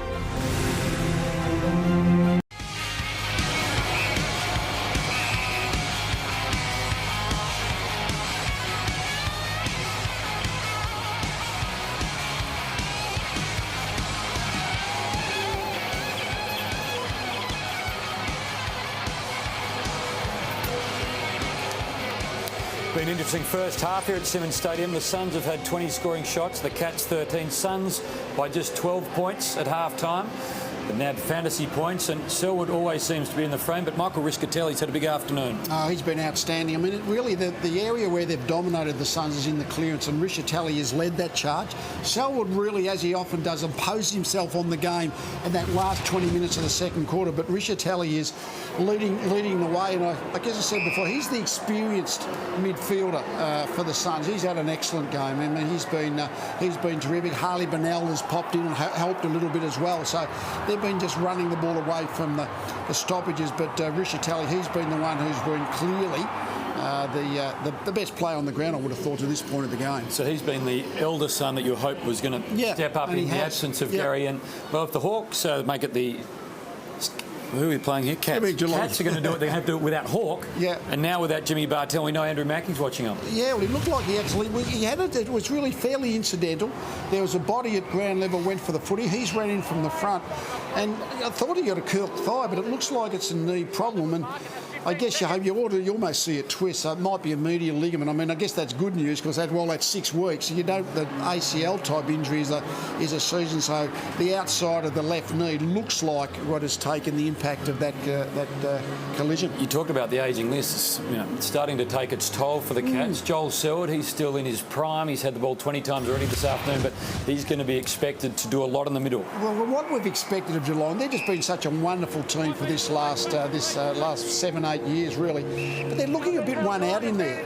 It looks like it's Selwood or almost nobody in there. I mean, Duncan's been okay, but Johnson hasn't been. He's mainly played forward, Johnson, but hasn't got enough of the footy. I would have thought he's just not getting involved in the goal scoring enough, Johnson, that you'd want to get him up in the middle of the ground to assist Selwood because they need a bit more class to take the ball away from those midfield crunches. The Cats came into this season knowing that that's where they were going to be deficient, and it's Joel or bust historically the last 18 months. Yeah, looking that way. Looking very much that way today. More stark to me today than I have seen any Geelong game in the recent years. Second half, not far, but it is the Suns at half-time by 12 points. Can the Cats pull something out of the hat? Stick around. It's the Suns at the moment, looking like they've got the run. They lead it by 2 goals at half-time.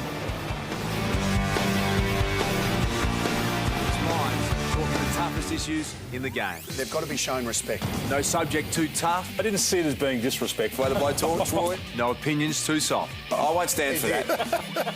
We're talking facts. We're talking issues. We're talking footy.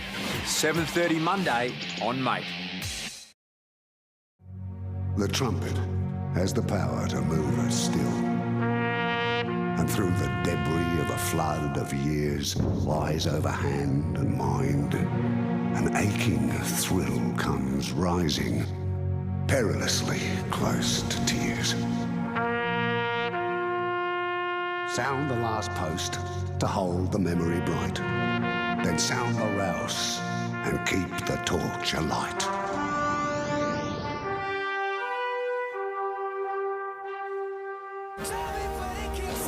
Such a special day on the calendar. Anzac Day, Collingwood and Essendon, Port and Hawthorn. That's all next Saturday. The now AFL Oz kickers have been having a wonderful afternoon.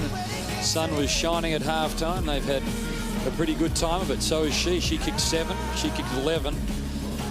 And right now she's probably leading the NAB fantasy points. Big afternoon. Cats right now in trouble on the ropes. Trail by 12 points. Rodney Eade, he'll be smiling. He's with Maxi. Rocket, got to be happy with that first half.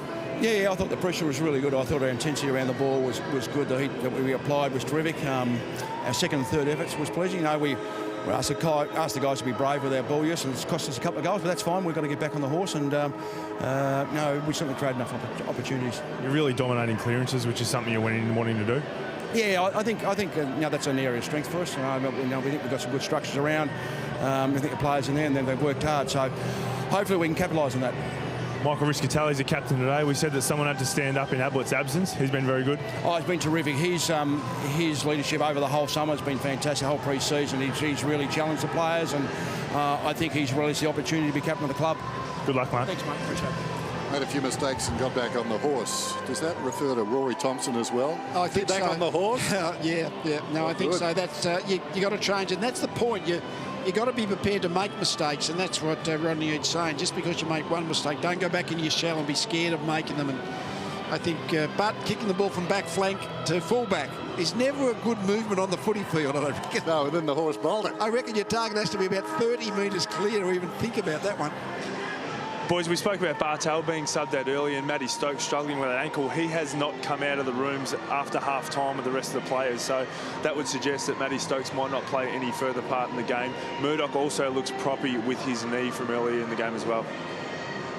Well, suddenly the Suns look like they've got more confidence than they played in the first 2 weeks, and they are playing a wounded outfit here at their home ground. Simmons Stadium has been a fortress. Last week the Dockers made a mess of it.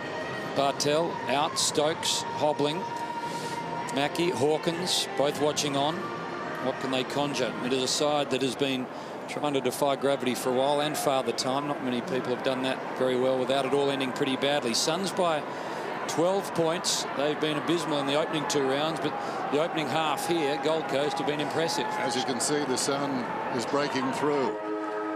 Steve Johnson starting in the forward line. I thought he might have been a centre squares player to try and spark it to help Selwood in there, but staying deep forward 50. Suns lead it by 12 as we start this third term on Sunday football. Prestia to Martin, sends it down towards half forward. In front, Matera had it knocked away. Kelly gets the crumb, sends it towards the outer side, doubling back quickly. Gregson, he's had his moments. Gregson lays it off to Selwood, had to reach back for it. Well played.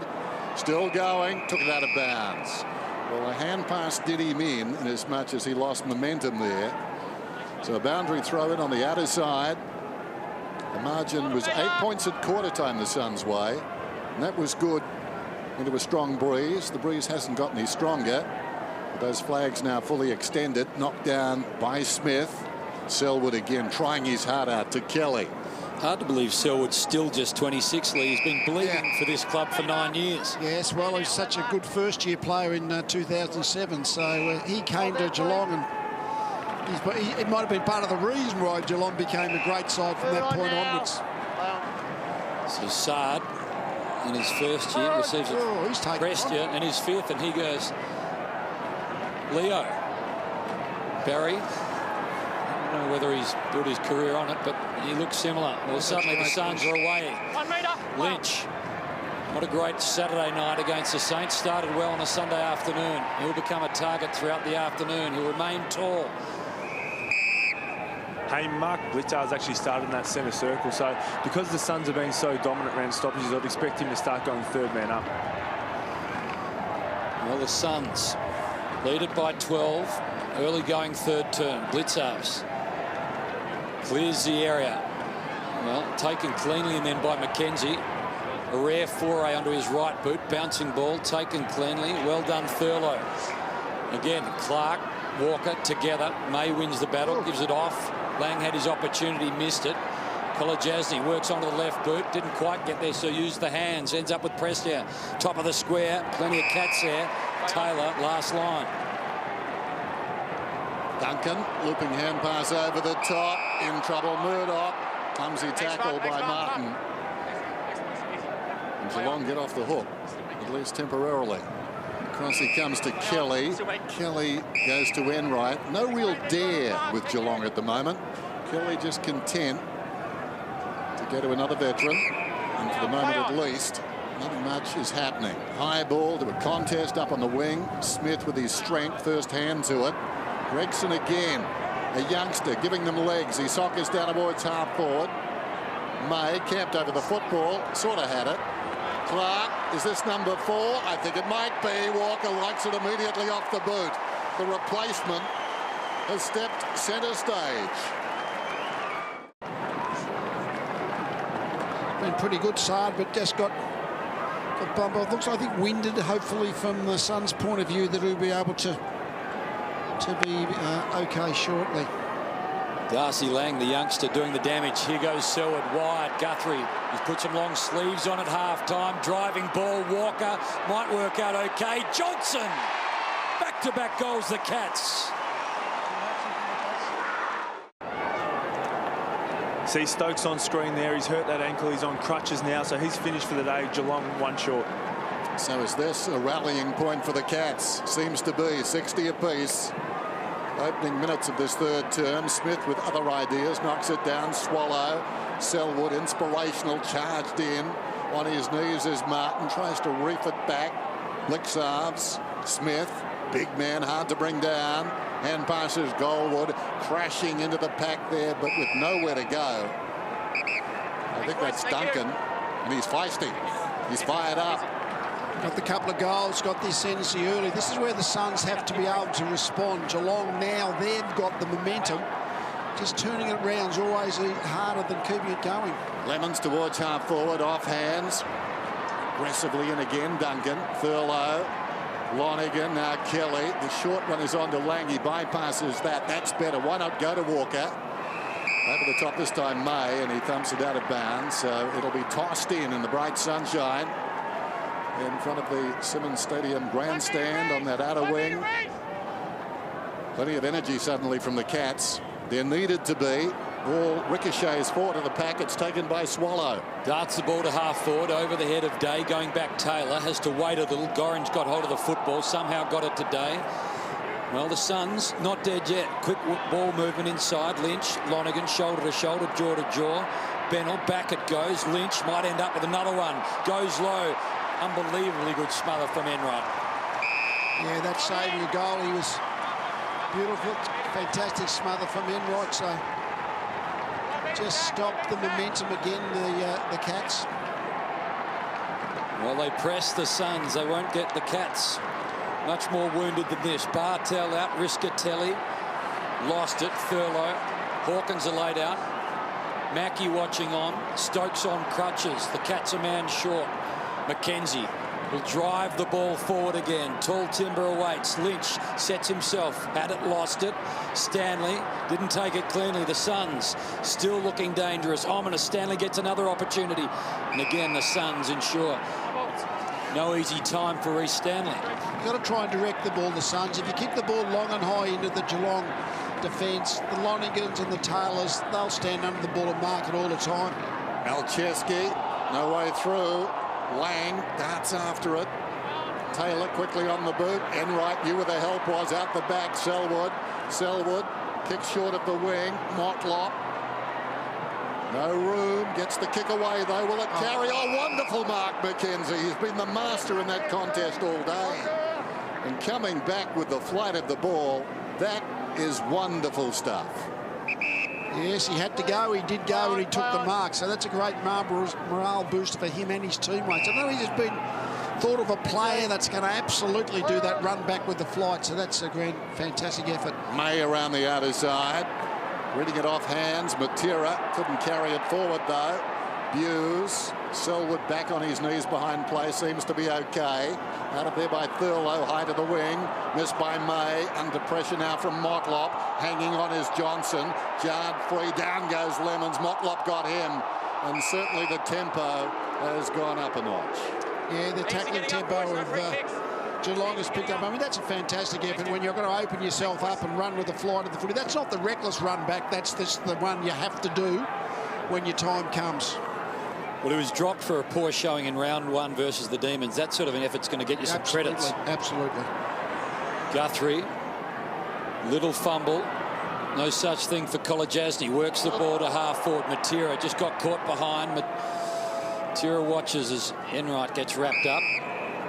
Well, we saw earlier Jared Garlett kick an extraordinary goal. And he's been tackling 2 this afternoon, showing he's a versatile player. Still just his 3rd outing for the Suns. Starting to earn his stripes. The ball again in an area where the Cats need to defend, and they do. Caddy, Lonigan. Well, his kick smothered, just taken so cleanly from Bennell. Wonderful stuff, left boot, finds the target, Sam Day. That's classy use. I mean, he did the block. Classy use.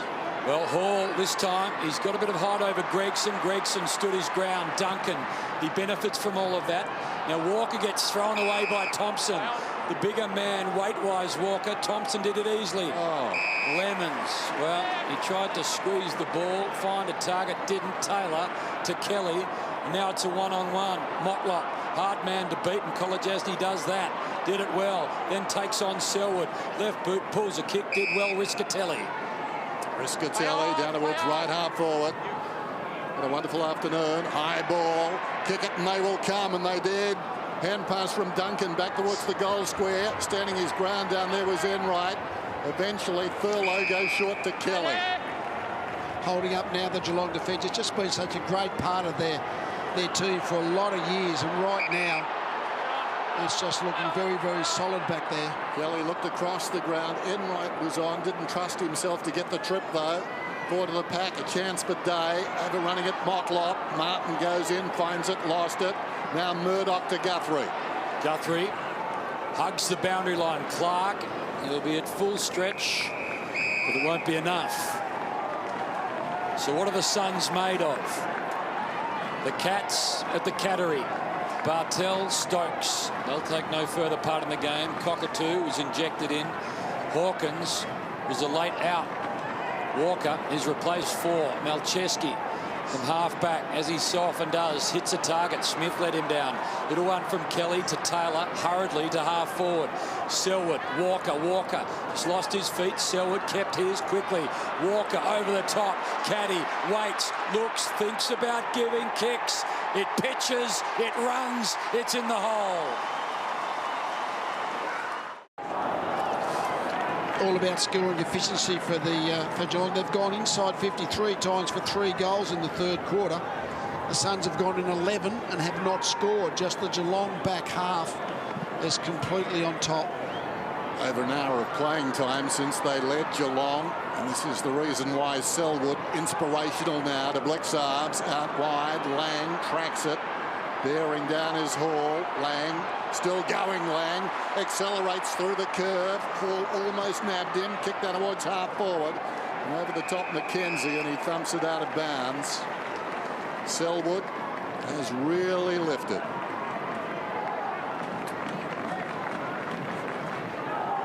I mentioned he's 26. I think the body would be considerably older. Knocked down in front by Smith. On the way down, Swallow, Prestia, Martin has been good. McKenzie in trouble. Stood up, took the tackle. Kelly, a deflection to Johnson, and he cops it up. Bennell goes the other way. Misses Martin. The ball goes out of bounds. It's a good point, Dan, is it, on Selwood? It's game 187, but they've been hard, ground-out games. There's a lot of difficult miles on the clock. I met Nick Foley once, who was about 10 years younger than me. I felt great to be me as I was leaving. I've never seen an older 50-year-old in my life. Blitzarves, ball bobbles about the place. Swallow watches on. Selwood quickly to the man that we've been discussing. Universally a penalty. Admired, and suddenly it'll be Selwood who has the opportunity to make it a 12-point margin after the Cats trailed by 12 13 minutes ago.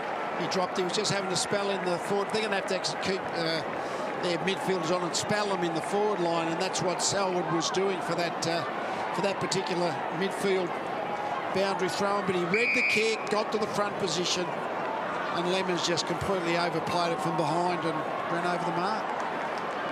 The skipper puts the Cats in front by 2.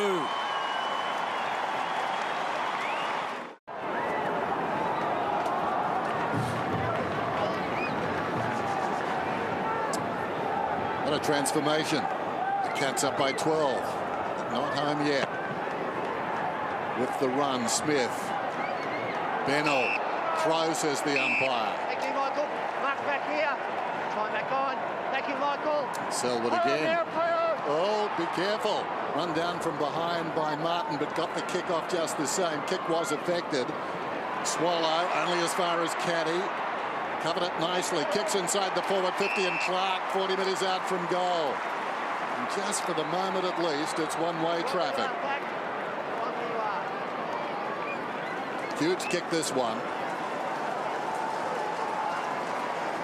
The Suns so happy with their first half. We heard Rockety talking about that. He'd be disappointed with this effort. 5 metres. Geelong 15 seconds. come out with their fangs well and truly shown. And there hasn't been a lot of resistance. So Clark steps inside the 50. Kick is on the way. Slides it across the face of goal and through for a minor score. It extends the lead to 3 kicks now. 73 plays 60 midway through the 3rd term on a Sunday. The 4 goals won from 5 inside 50 entries, and then to go back inside 50 again now. So they've been very efficient with the football. Guthrie, big collision. Well, Walker and May, a couple of tough men ran into each other. This time it's Johnson, left boot, tries to conjure something spectacular. That was too hard even for Stevie J. We're just looking at the numbers. 20 scores against the Cats in that first half. The last time the Cats had 20 scores against them in a half of football was the preliminary final back in 2010 against the Pies. Well, normally their defence is so good, and our defence is completely on top. Oh, Sard in trouble. May bounces off a teammate. Bennell has Riscatelli on. It's in good hands now then. Riscatelli right half back. Has a bounce. Caddy's after him. Riscatelli goes long beyond the wing. And this ball is out of bounds on the full. Didn't say good feet. It was in good hands. On a quick roller Geelong back half. They're getting the ball into that part of the ground, the Suns, but it just keeps bouncing back. And yes, from limited forward attacks, they've been able to kick their 4 goals and create the lead. Kelly to Johnson. Johnson towards half forward. Walker's in front. Too big, too strong. He drives it long. Clark, favoured by the kick, stumbled as the ball arrived, got his fingertips to it. He was off balance and the ball goes out of bounds, but the Cats win another stoppage here in a dangerous spot. The boundary throw in almost centres the ball here. Cats by 13, trailed by 12 just 17 minutes ago. Stanley to Clark. Clark, well, it spirals. Almost lands on top of the goalpost. Did the roving. About there is about the hardest position on the ground to defend a boundary throw in, because both sides are open, back and front. There's the kick to the outer side. May gets it. Under 9 minutes remaining in this 3rd term. Matt Shaw's come on, the sub for areas right there, Den. That's a bit of organising. Well done, Maxie. Hey, pick your spot. Back to the goal square. Thompson takes off. Tape comes up and takes the mark. Sard is released. Whoops. Confronted by Murdoch. This will be interesting. Murdoch's a speedster. Sard gets the kick off. Back towards Shaw, going back on the outer side. Guthrie. Shaw stayed on his feet. Now a real chance for the Suns. Malcheski kicks it inside the forward 50. Big pack at the drop. Off hands. First to arrive. The 5th man in is Enright. Whoa, just straight up in the air. Bennell gets across and knocks it out of bounds. And that's a good result as far as the Suns are concerned. We'll have a throw in. 11-8 plays 8-12. So Gorringe wears red. Yeah, they've got one too many in the forward line there. They're not marking the ball in the air, so they've got to get a little bit more ground level around their forward line, the Suns. Well pressed here, a little fumble, and then went searching for Miller. He got heavy contact. Johnson, well done. Gregson finds himself in the back pocket and sending it long to the wing. Walker's got a couple of Suns to beat. He almost got away with all of that, and then help came in the form of Tate. You can't be better, of course, when Hawkins is out of the side today, but Walker's been a more than adequate replacement.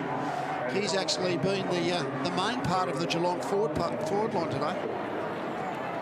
He's provided big contests, hasn't he? Yeah, good contest. Got his 4 goals. Only had 4 shots a goal, but 4 goals, so his accuracy has been good. But he's had to have a focal point that kicks 4 goals. You can't get much better than that on most occasions, and it's not three-quarter time yet, of course. Kicked 3 goals against the Kangas in that losing final when they almost snatched it at the G. Johnson drifting back, did well quickly. Wants to play on, does. Selwood, wonderful handball. Motlop. Well, Cockatoo's going to run into Sard, gets away from Sard. First few steps are electric. Now again to Tall Timber. Walker, not quite. Caddy, can he kick another? Yes, he can. 5 in a row to the Cats.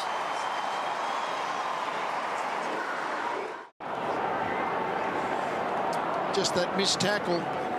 Cockatoo really, and he almost nabbed another one, Walker, but fell out of his hands. Caddy was in the right place to just said kick the goal. Selwood involved again and again, charges through, plays a tackle in everything, moves from one man to another, chasing the footy. Selwood, Smith's got it now, opportunity for Swallow eventually. High ball down towards half forward. Shaw, they need a response now, these Suns. He's 70 metres out, goes looking for Lynch, standing his ground in front, and hit hard down there was Clark. Ball rolls towards the boundary line. Lynch pushed off the kick, getting a fist on that Guthrie. Lang a half chance, it rolls away from Prestia. He sees a man on, in goes Lynch, gets into the back of Lonigan. Not the thing to do. Kelly comes to Taylor. Taylor drives it out of harm's way, at least initially. Coming back with courage was Swallow. Johnson tries to beat a tackle. In goes Caddy. He's claimed immediately by Shaw. Ball fell at their feet. Guthrie, the 3 blondes close to the boundary line, and it came off. An inadvertent boot, I would have thought. Guthrie thought so. And gives the boundary umpire a slick hand pass. Just to reinforce that defensive superiority by Geelong. 14 inside 50 entries without a score for the Suns this quarter. And conversely, Lee, 8 for the Cats for 5 goals too. Motlop, left and right. Back it comes to Caddy via Blitzars. Bouncing ball for Enright. Manages ball pretty easily. Motlop, well done. Almost confused himself. Certainly confused the Suns. Out in front, Gregson didn't need to break stride. He's got plenty of options. Walker, he's looking dangerous. Happy just to watch that one sail on through. Corey Gregson gets his first AFL goal. 16 possessions now. He's like the little red fire engine. You can hear him chuffing around this ground. I belong, I belong. Pumping it out. He's been a real catalyst in this revival. Up goes Clark, hooks it down off the line of the square. Caddy. He was taken down by Melcheski. Spills towards Bennell. Bennell thinks about the hand pass to Shaw. Uses him as a decoy. Gave it to Tate. Tate drives it down towards half forward. Selwood once more.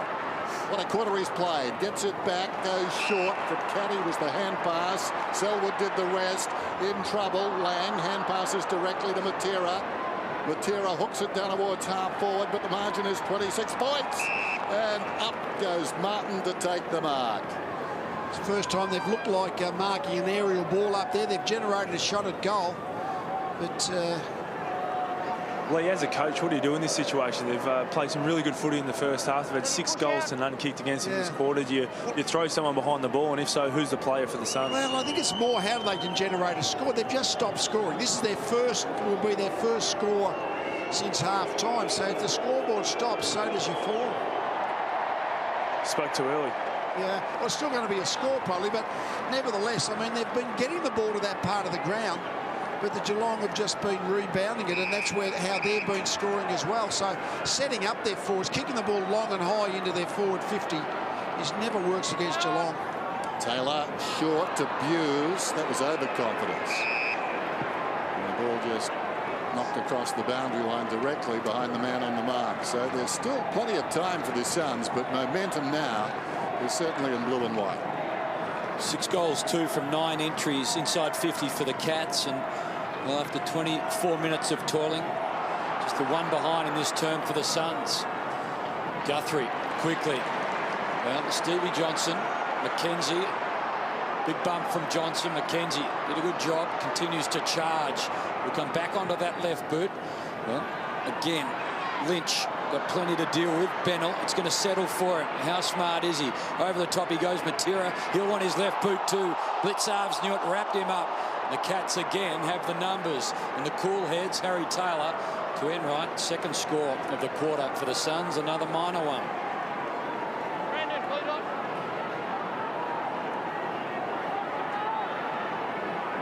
Enright, a breather. He's done that many times. Kick in. Lonigan was up. Johnson just tracks it towards the boundary. It goes out. If you watch this stoppage, Dan, what Geelong are doing, and they're getting in behind the big ruckman, Zach Smith, and really bottling it up, so there's no clear passageway for the Gold Coast Suns midfielders. Maxwell on the boundary. Knocked down by Smith, taken by Clark. Up towards the wing. Clever mark taken by Lemons. Garlett looks across the ground, and on the move, it's Miller. So Miller, front end of the centre square, just sets it up. Lynch, oh, that's a good grab. A real good mark. Yeah, they noted that. I mean, at least he led for the ball. It's the long high ball I've been sort of saying a bit ad nauseum. Geelong just keeps spoiling that one, but at least he led and just got there a step before Lonigan. He's put a 2-3, and that is a mark that takes a fair degree of courage, because he opened himself up to the man coming on the 45-degree angle. Didn't get hit, but could have, and that would have hurt. Still, that's what he's there to do. Take the marks and kick the goals. He hasn't always done that this afternoon. We're right behind him. Kick is on the way. And that's better. Much needed, but still a strong pulse.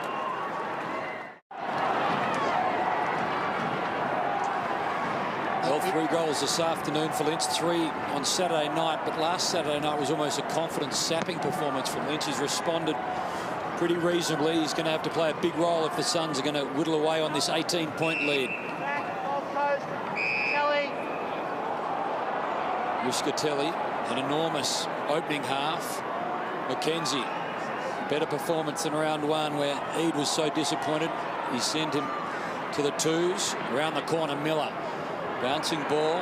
Johnson did it well. Sweeping handball. Allows Lonigan a bit of time just to contemplate the next move. Misses the target. Lynch kicked the last. Going to try and be a part of the next one and just narrow the gap to a couple of goals as three-quarter time looms. The Cats, from limited entries, punched out to a reasonable lead, but the Suns have had so much opportunity. They've been so wasteful. And they straighten up. Played with a lot of enterprise, though, in this quarter. Blitzarves smothered off the boot.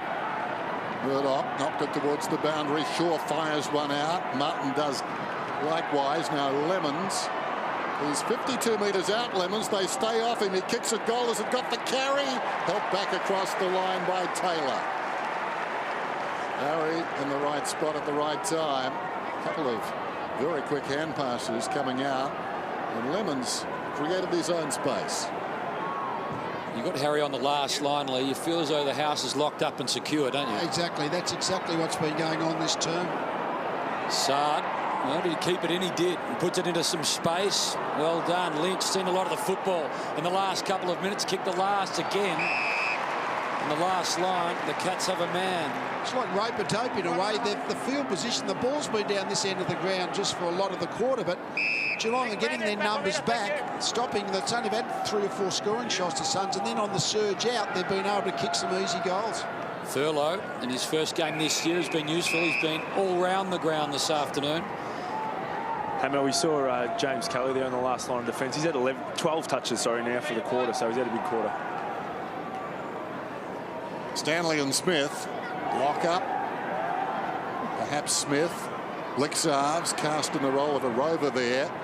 Murdoch battling with Kolajasny. And we've got a whistle. I suspect all the defenders have had a lot of kicks this quarter, Geelong, because, again, that's where the ball's been. The balls have been in the forward half for the Suns, but that Geelong defence has just been like the brick wall. Selwood, marvellous. Did he take that out of bounds? He did. So he's up to 30 now, Selwood, before three-quarter time. He's had many inspirational afternoons. This is a little different. It's not about glory today. They've had the glory days. One doubts they're going to stick around. Not suggesting they'll fall out of the 8, but at the same time, this has been glorious in its own way. Backs to the wall, and he's led them in a wonderful spirited fight back. Saad gives it to Lemons. He goes inside the forward 50. Big leap by Day. Fisted away down there with the judgment by Thurlow. Crashing the pack was Kelly. Falling on them for good measure was Thurlow. Trying to wrestle it out of there was Garlett. We've got a ball up. Well, these 60% of the time it has been in the Suns' forward half. They've kicked a goal. The Cats have kicked 6. It's been the story of the game, but they have just been a little bit, it looks like Lonergan may have hurt himself, but they have just been blasting the ball in there, the Suns. And again, I've said it many times, if you blast the ball in deep and high into the knee to the back of the head, into the Geelong defence, Lonergan and Taylor are usually really comfortable in that position. It's a big man getting up to, isn't it, Day? Yeah. Already a man down. Stokes in his tracksuit. Bartel subbed out of the game early with that knee. 6 seconds to go. All it is now is Scott is getting all the Geelong defenders down there. He's got to make sure that the Suns don't get a quick snap at goal from this restart. I think we've seen so many replays, Lee, that sometimes we become dull to the energy in that collision, don't we? I mean, you can just put yourself in that situation if you played the game and you know that was going to be one heck of a hit. He certainly threw the ball harder in the air, at himself hard in the air. Yeah, he was committed. And he is big, and he's probably 105 k's at least, so a lot of weight behind what looked like basically a knee. Tom's okay. Back of Lonergan's head. Yeah. It's been terrific over the journey for the Cats. Been through a lot too. So fingers crossed. That sickening collision in 06 where he lost the kidney, and he continued to be brave every time he's played since, hasn't he? A wonderful player. Yep. In terms of having goals kicked against him, he's as good as any big defender. Well, you see, this is the Geelong coaches down here crowded around the board, just having a look at their matchups and what they're going to do. Now that Lonergan, he'll be finished for the day, so they've got to work out who they're going to put back there, with the Suns having the 2 big key forwards. So you expect Taylor to be one of them, and Blixarves probably going to be the other one to come down and play that role. We saw something remarkable last Sunday with Essendon overcoming the odds. I mean, the Cats 2 down with 30 minutes to play against a youthful side with just a 3-goal lead is going to be quite something if they can pull this off. No, they've got the ascendancy on the scoreboard, but this means they'll be down to 19 active players, only 1 player to interchange. So we're just going to test them. To your point, Dennis, we expect this enormous courage from these players week in, week out. Yep.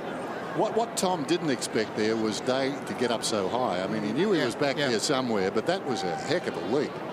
And I'm not sure, you talk about interchange. I've heard this story before. I remember checking some figures going back a few years, and the sides who were down on interchange quite often did very well. I think some blokes actually like to feel the tempo of the game and get involved. And this is that sort of game.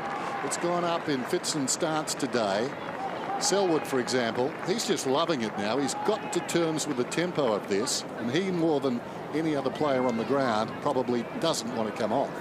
I say the longer a player is down and stretcher, they're going to obviously stretcher him off. And you always just get fantastic medical attention at all the AFL clubs.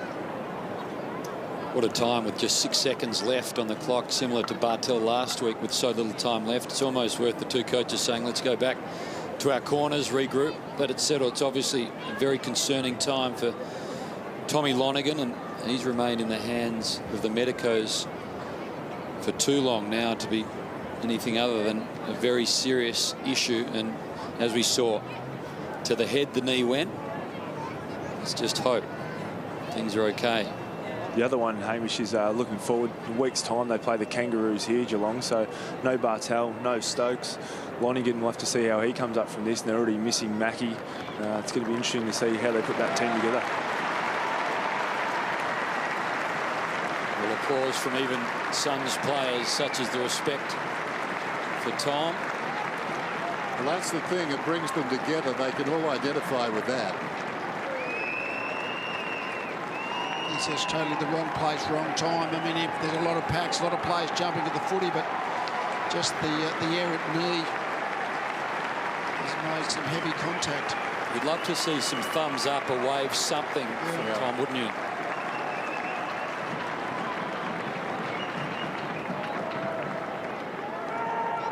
They're taking their time, obviously with all due care.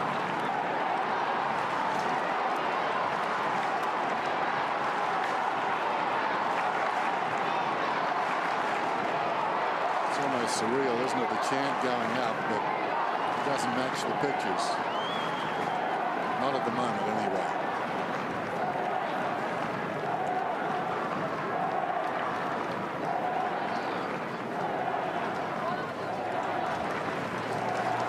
The margin was 8 points at quarter time. It was 12 at half time. The Suns led, but now they trail by 17. Tame said just 6 seconds to go, and when we finally restart, the ball is 25 metres out from the Suns' attacking goal. They need a quick possession and a true kick. Geelong need to hold. Third man up was Clark, didn't affect things. Guthrie, and that should just about do it. He kicks it out wide, close to the boundary. There's the siren. Fingers crossed. Tom Lonergan, three-quarter time. The Cats 13-8. The Suns 9-15 on Sunday Football.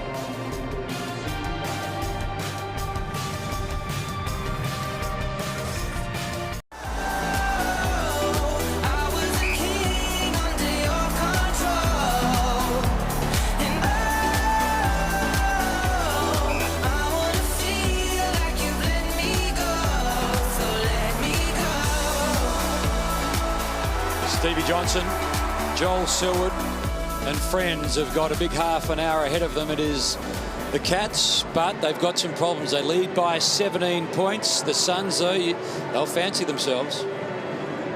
Attention please. Watch movie after movie, episode after episode of the world's most popular shows. Get more choice. Go to presto.com.au for a free 30-day trial. Then let's go to your neck of the woods, Stephen Hill, from a long way downtown. Good West Perth boy too. Loves a run. How about that? Very one-sided in the Derby. An interesting stat in this one. Nick Natanui started the day without a mark for the season. There's Adam Simpson with problems. Nick still doesn't have a mark, although he's kicked a goal. There you go. 11-4-70 to 2-5-17. Amazingly one-sided, that one. Let's go down to Nick Maxwell. They've got to thank the Gold Coast Suns. Some great access being right in amongst the huddle. They certainly think they're still in this game. Only 3 goals down. Rocket said he wants their forwards to actually stay forward of the ball.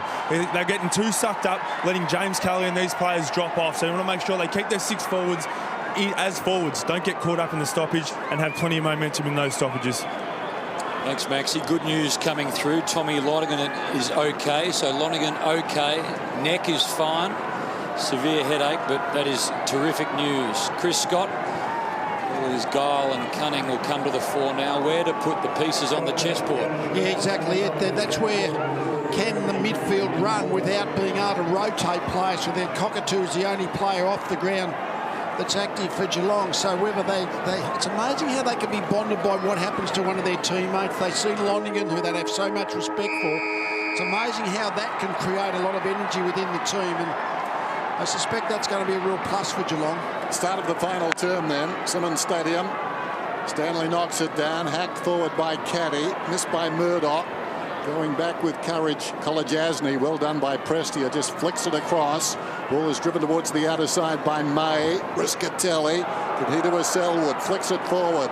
Stanley goes after it. Oh, Lynch knocked him down hard. Lynch paddles it forward then. After it goes Motlop, sliding in is Miller. Head down, Garlett fell to ground. Kelly grabs it, kicks it out to the wing. And May reaches over the top, wants to go now. Punishing kick inside the forward 50. 10 metres out. Day.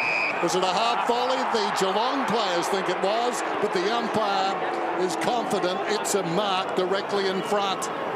You often see it was Guthrie who was his direct opponent, I think, just at that particular point of time. And he just as a bigger player was able to work his way to the front. Whether it hit the ground on the way down may well have, but the umpire did not. Day kicks the goal anyway, and the crowd most unhappy. It's interesting, I don't think he marked it anyway, but of course Day's opponent had been Lonergan, but with Lonergan off the ground now, they've got to go a much smaller defender in Guthrie. Very fortunate call in for the Suns. Well, suddenly the last 2 goals to the Suns. Lynch late in the third, Day to open up this 4th term. You sense Tommy Lynch wants to make a statement. He gathered the team lead last week after an embarrassing loss, and today he's really physically wanted to make a statement. More important, when the ball went into the forward 50, he just tacked it so hard, and big strong body took a Geelong defender with him. So Day, as you saw, half volleyed it, awarded the mark, kicks the goal. Margin back to 11. The Cats, they're a couple down. What can they do? They've found a way to win in the most unlikely circumstances over the years, but the Suns suddenly have a sniff. Riscatelli, well, he was intended to be the recipient, went nowhere near him. Martin tries to work it out. Kelly quickly, Guthrie has to wait, works it back, blitz halves, got a loose man on, Enright is chosen. He too has someone loose. You can go to Clark short or Stanley further down the line. Corey Enright decides to go down that line. High ball, Walker behind, didn't get the jump, falls in front. Coming through his lemons on his knees. Clark wrenches it away. Heard a voice, goes wide. Johnson snaps it down towards the half-forward line, but the mark is taken by McKenzie. The man who's guarded him so well today. Goes across the ground to Shaw. Nothing on. Looks back to our broadcast side. Then stays with the course. Goes to the outer side wing. At the second attempt, Swallow did brilliantly. Just a bit taller than Gregson. And Swallow has battled manfully this afternoon. Done some heavy lifting. Goes short. Miller. Margin 11 points.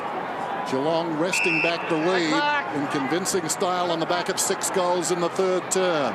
The breeze has dropped a bit, but what breeze there is favouring the Suns. Kick up towards the wing. Hughes wants a mark. It was paid.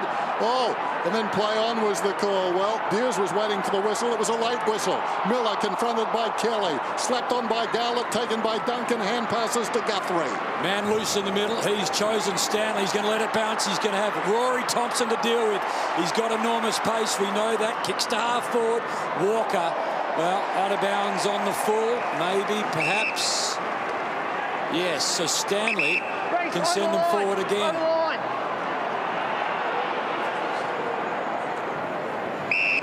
Duncan blazes away, top of the square. Clark, Walker, big man May, cool head, thumps it through. Lee, you feel as though the Suns will just sense that there is a big fish they can reel in here. Well, they got a chance. They know that the Geelong are down, a number of on the interchange bench, so they would have the hope that they can outrun Geelong, and they can now kick it in long because Geelong have lost one of their really big defenders in Lonergan. Kolodjasny in 2 minds. Puts it in reverse. Goes to May. May peels off. Kicks short of half forward, and the mark is taken in front by Hughes. Hughes across the ground. Thurlow, and the problem magnified for the Cats because they've got quality off the ground. Back he comes to Taylor. Cockatoo just comes through the interchange gates. Off is short. Malcheski following him through the interchange gates and up towards half back as it turned out. Well played by Tate. Blitzarves has been handy. Releases the run of Guthrie. Couple of bounces. Motlop looms large alongside him. Not a good kick though, wanders to the pocket. But getting back the mark is taken by Caddy. Caddy should go back and just take his time with this kick. Think his way through it. You can see the darting eyes. That's 15 seconds, Josh. Goes short, waited for the lead, demanded something of Johnson. He ran into Smith. That hurt. Sard comes away. Sard has a bounce. He kicks it up towards the wing. Harry will need to destroy here. Better still, almost the mark. Controlled the football. Blixarves hooks it back down towards half forward and surrounded by Suns. Lane got a fingertip on that one. Down goes Lane though. Strong tackle by Tate. He got his opponent down on the ground very quickly. That was Caddy. Melcheski gets it from Swallow. Held up. Looks around. Nothing obvious. So the Cats have gone well. They've gone back and they've set up structures that frustrate Melcheski. So Blitzarves a telling mark. They're not generating the run, the Suns, with that advantage of being able to interchange more. Just at the moment, they're looking for run and bounce, but the Geelong look like they're doing it as well as the Suns, even though they are undermanned in terms of interchange. Terrific by Stanley to Duncan. Johnson quickly. Gregson, can he kick another? Well, he squeezed another one through. Well done, Geelong. Well done, Gregson. Out to 3 goals. Good setup. Have a look at Gregson here. He's a young player. Adrenaline be pumping. But he's controlled it, handled the pressure. Great finish. Credit to Stevie J too. He was flattened by Smith. Involved in that passage. Selwood charged down by Prestia. Taken away. Murdoch's kick goes down towards half forward. May reaching over the top. Clark's getting the free. The advantage of playing in front. They're flooding past him. He couldn't get it on though. The run was with Geelong. Well played by May. Gets it back to McKenzie. McKenzie a surging kick down towards half forward. Hughes traps it. He's trapped in turn by Matera, who's trying to wrest it away, and we've got a whistle.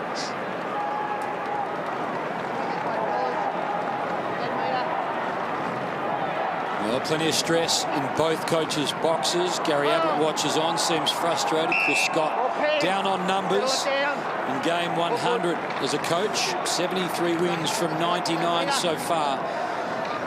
Flag in his 25th. This to kickstart the Cats season. Melcheski driving ball forward, won't find a target initially. Enright happy to see it over. Terrible kick.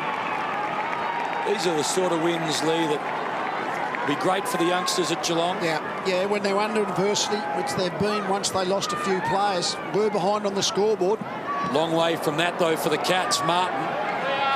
Mentioned early in the game, you've got to kick accurately when you're the underdog, and the Gold Coast came into the game, the underdogs 10-16. They have butchered a lot of shots. On the other hand, Geelong 14-9. They haven't been forward that many times, but when they have, they've been able to make the shots count.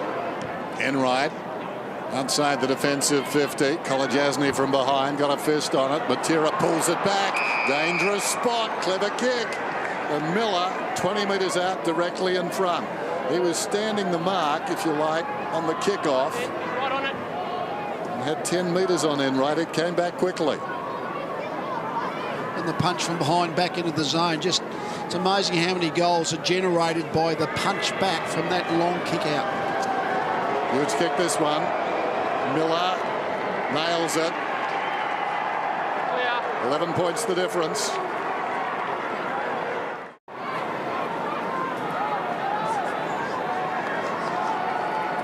Three of the last 4 for the Gold Coast Suns after the previous 6 were kicked by the Cats. A lot left on this Sunday afternoon. Both sides searching for their first win of the season. A depleted Cats. The Suns outfit full of run. May did well. Stood up. Prestia. A little fumble, a gather, a shimmy, and then a kick. Defensive work good in the end from Kelly. Did enough. Well done, Murdoch. Quickly to Motlop. Cockatoo stands up. In the end, just knocked away by Sard. Off the ground, Smith. Really clean hands. Quick hands from Hall. Over the top to Shaw. Started in a vest. Now to Bennell. Low ball. Oh, not as he'd liked. Duncan, clean, clinical, and a man with space on the outer side. Selwood, Johnson forward, so too Walker. Selwood, unsure, went back. Caddy, Enright. Selwood is covered now, but it still goes in his direction. Knocked away out there by Tape, taken by Hall. Selwood, a tired man, couldn't get to Sard, who steps around Caddy, kicks inside the forward 50, needing to come back hard is Harry. Taylor leads in the race, Matera does well, and the ball spills out of bounds. We'll have a throw in. Geelong have dropped back a 7th defender, and Gold Coast have matched it with a 7th forward. I think Geelong are into lockdown mode, clear out their forward line, hope that they can get a surge through. Taylor, so miserly as a defender, reads the play so well. Riscatelli, little fumble early. Guthrie just got a paw on it. So suddenly it's a 10-point ball game. So much time on the clock. Gripping stuff. Enright. It's in good hands. Not much movement though. Taylor's probably the best option. It's 2-on-1 where he is. Needs to get it on the deck. Tries to. Selwood camped in front. Tape did well. Thompson, Shaw, taken down. Had a long time. Rules have changed this afternoon. Boundary throw-in. You've got to say, when you looked at today, they've given a heap of time, been very lenient on the player with the ball and played very few holding the ball. So been consistent over the whole game, but not the umpiring that we've seen in so far this season, really. I think Shaggy said it best. He was caught red-handed. There goes the kick by Prestia inside the forward 50. Launching himself down there was Lynch. And he's going to get a free kick, or is it Matera off the ball? It's Matera to get the free. It's your kick. It's your kick. Matera's got no idea it's his free kick. Yeah, well, there Michael, it is. Michael, Like a hold, yeah. Michael. Next, boys, there it is. Every kick Right important now. Right out, Michael. Matera, you'd like him from here. Sharpshooter. Hasn't had much practice today, Dennis. No. He's had kicked 1 goal, but hasn't had a lot of the footy. Perhaps he races well when fresh. He might. Here he is. Huge one. Straight through the middle. Less than a goal the difference now. Oh, tighten your seatbelts. Well, the Worm tells a story. 4 lead changes for the afternoon. Suns desperate to make it 5. It has been a street ball. There's been plenty of carnage. Bartel out early. Stokes on crutches. Lonergan a head knock, and the Suns starting to charge. 4 of the last 5 goals. Kelly, he's been defending all afternoon. In fact, he's been defending for decades for this side. The old Warriors, they'll be called upon. Mackie, Hawkins, Bartel, Lonergan. So many who've been doing it for so long in the hoops will be watching. The Suns coming off 2 disappointing losses. They came here, and most of the pundits said they were long odds. Bartel. He and Taylor, they've been down a long stretch of road together. They've been terrific for the Cats this afternoon. Motlop on return, happy to absorb some of the clock, but the margin has been whittled down to just 4 points. 4 of the last 5 to the visitors. Over 9 minutes to go. That's an intelligent kick. Cockatoo runs on the end of it. Selwood's on. Still on Selwood. Cockatoo. Selwood waited.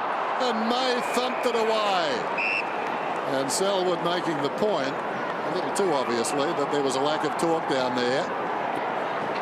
Threw his mate under the bus, but Selwood's already been under the bus by the looks of him. Boundary throw in. They body up. Smith thumps it down. Kolodjasny goes after it. Bearing down was Caddy.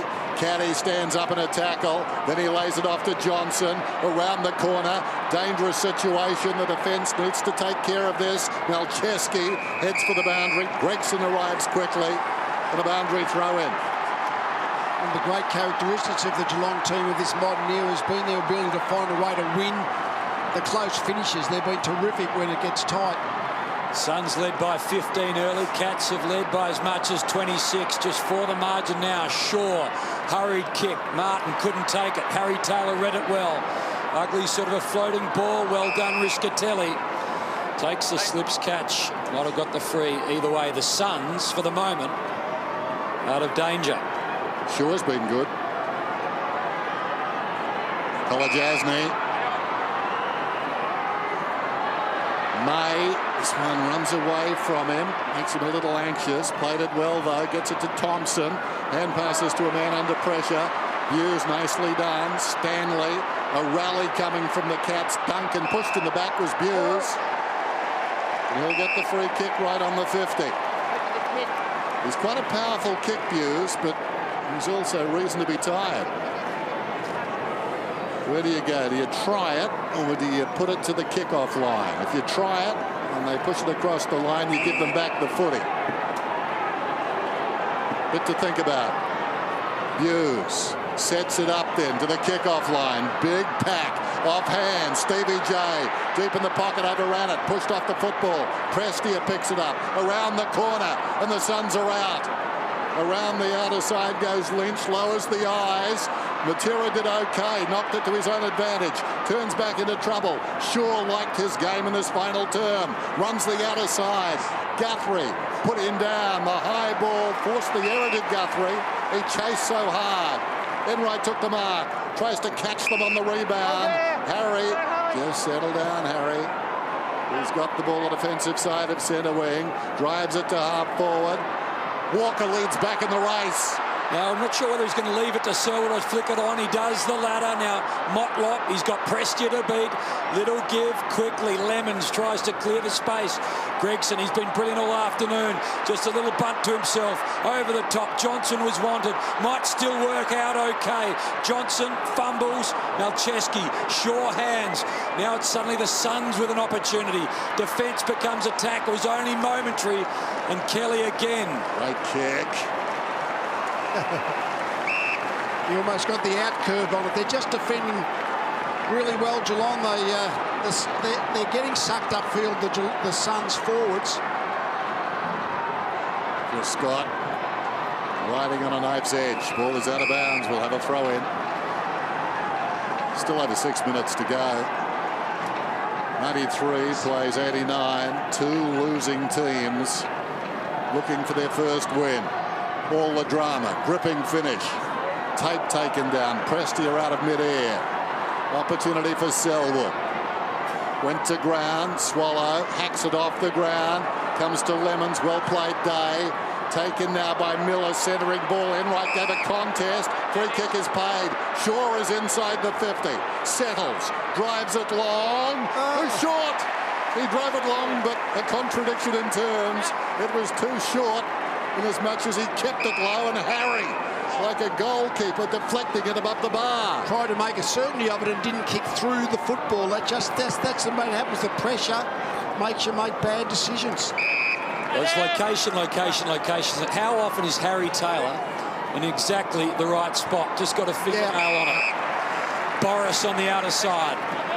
Geelong players are out on their feet here, but they are willing themselves on. We know they're a champion team, so they'll keep working. 4 of the last 5 goals to the visitors. Motlop to Gregson, who's been terrific. Stokes, Lonergan, watch on. So too Bartel. He was subbed out early. Caddy, well, a couple of very eager Suns ensure Caddy doesn't proceed. Plenty of teeth gnashing and couch squirming ahead for fans of these two sides. 4 points so far has eluded these sides. Well, you notice Geelong just chipping the ball around, just trying to take the air, just waste a bit more time and make sure the Suns can't get a run on, or when they do, that they've got plenty in the tank themselves so they can actually work and defend. Blitzar's terrific, diving across the dangerous boot of Shaw. Boundary throw in. Under 5 minutes to go. Geelong, I doubt, can hold on. They've got to kick a goal. They can't just hang on for time. In trouble, McKenzie. Shaw almost hands it to Swallow. Swallow, very good in this final term. Up towards half forward. Bennell onto the loose ball. Hall arches the back. Didn't get away. Lynch a hand pass. Martin. Blitzar's terrific. Smothered the hand pass. Here's a chance for the Cats. Guthrie releases Duncan. Duncan spots Motlop. Motlop can take the mark and run it. Wow. Decided against it. Now he's got to go back and kick the goal. Don't worry about looking for someone to lay it off to. Stephen Motlop. The boy who was spanked last week publicly 23rd possession. He's kicked 1-2 this afternoon. And this won't seal it. They're up by 3 points. This to make it 9. But in football terms, an eternity remains. Motlop, first things first, needs to kick the goal. Here he comes. Kicker's on the way. Part 1 is done. He puts it through. The 2 kicks in front.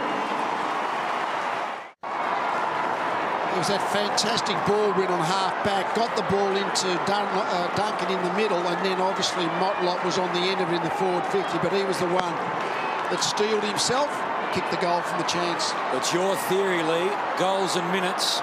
There's ample time for the Suns. Can the Cats withstand the barrage? A bit of mind over matter going on. The experienced hard bodies of Geelong, they might be tired, but I think they're just thinking their way through the situation that little bit better than the Suns are. They've been under enormous pressure, and there is no sign of a ceasefire from the Suns. So the margin is 9 points. Chris Scott has been undermanned for a long time. The Cats, the minds are willing, the bodies at the moment holding up. The Suns, though, still believe. May, quick kick, Prestia, beaten by the bounce. Selwood and the youngster, they fight Selwood, as he so often does, wins the battle. Johnson, cunning enough. Who do you fancy, Lee? I fancy Geelong from here. I mean, they look like they're stealing themselves. I know they're tired, but I think this is where their experienced leaders are really standing them in good stead, making good decisions under pressure. Well, Gregson again. He's electric, over the top, cool head, Buse, a couple of the less experienced Cats combined. Blitz halves. Well, it worked out well for Selwood. Off it goes. Lang back inside to Gregson. Has 2 already this afternoon. Shaw, desperate hand, did enough. Caddy quickly around the corner. Right spot, Walker. Better spot, May. Brilliant use of the body. May plays on immediately, sends it towards the outer side. Tate leads in the race. Coming on the angle is Murdoch. Played it brilliantly. Helped Cockatoo win the football. Goes to Kelly. Kelly fires it back. Standing tall is May once more. May swings it out wide to McKenzie. It's 1 for 1 down the ground, though. Short one is on. Drawing Caddy up to stand the mark here on Milcheski. Milcheski goes looking for Martin. Blixarves dutifully picks up the mark. Can't overcommit now. Need that ball in front of you. Martin goes down the line. Coming up the mark is taken by Lemons. Under 2 minutes remaining in the contest. Lemons goes across to the middle. Kolajasny. There's a man on. To the outer side they go. And on the outer side it's littered with Suns. The kick goes from May. Taken by Shaw. Takes on Kelly. Kicks inside the forward 50. These defenders, could they hang on one more time? Riding the pack is Martin. Martin snaps. Grandstand finish coming up. Oh, how about that? Martin, Jack on the spot. And with such surety just popped it through over the left shoulder. Yeah, he's been a good converter. They haven't been able to generate shots from in there, but the big fellas jumped hard at the footy for the Suns. That was important. Ball came to the front and Martin read it, so minute 25 to go. 1 kick in it. I think that Geelong, I just thought of most of this last quarter, Geelong might be out of legs, but they've still got plenty of heart and they've still got plenty of experience in these close finishes. The ball head for a 20-year-old, isn't it? Still, anything's possible. Geelong are dropping an extra man back. They've only got 2 players forward to centre. So Martin, right now,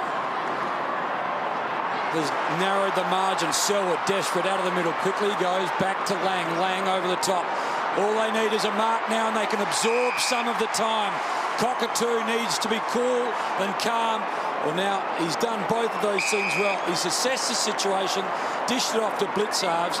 As the clock ticks down, Blixarves can eat a lot of it, but he doesn't want to give it back. About a minor score. About 30 seconds. It's just get somebody out wide. Johnson.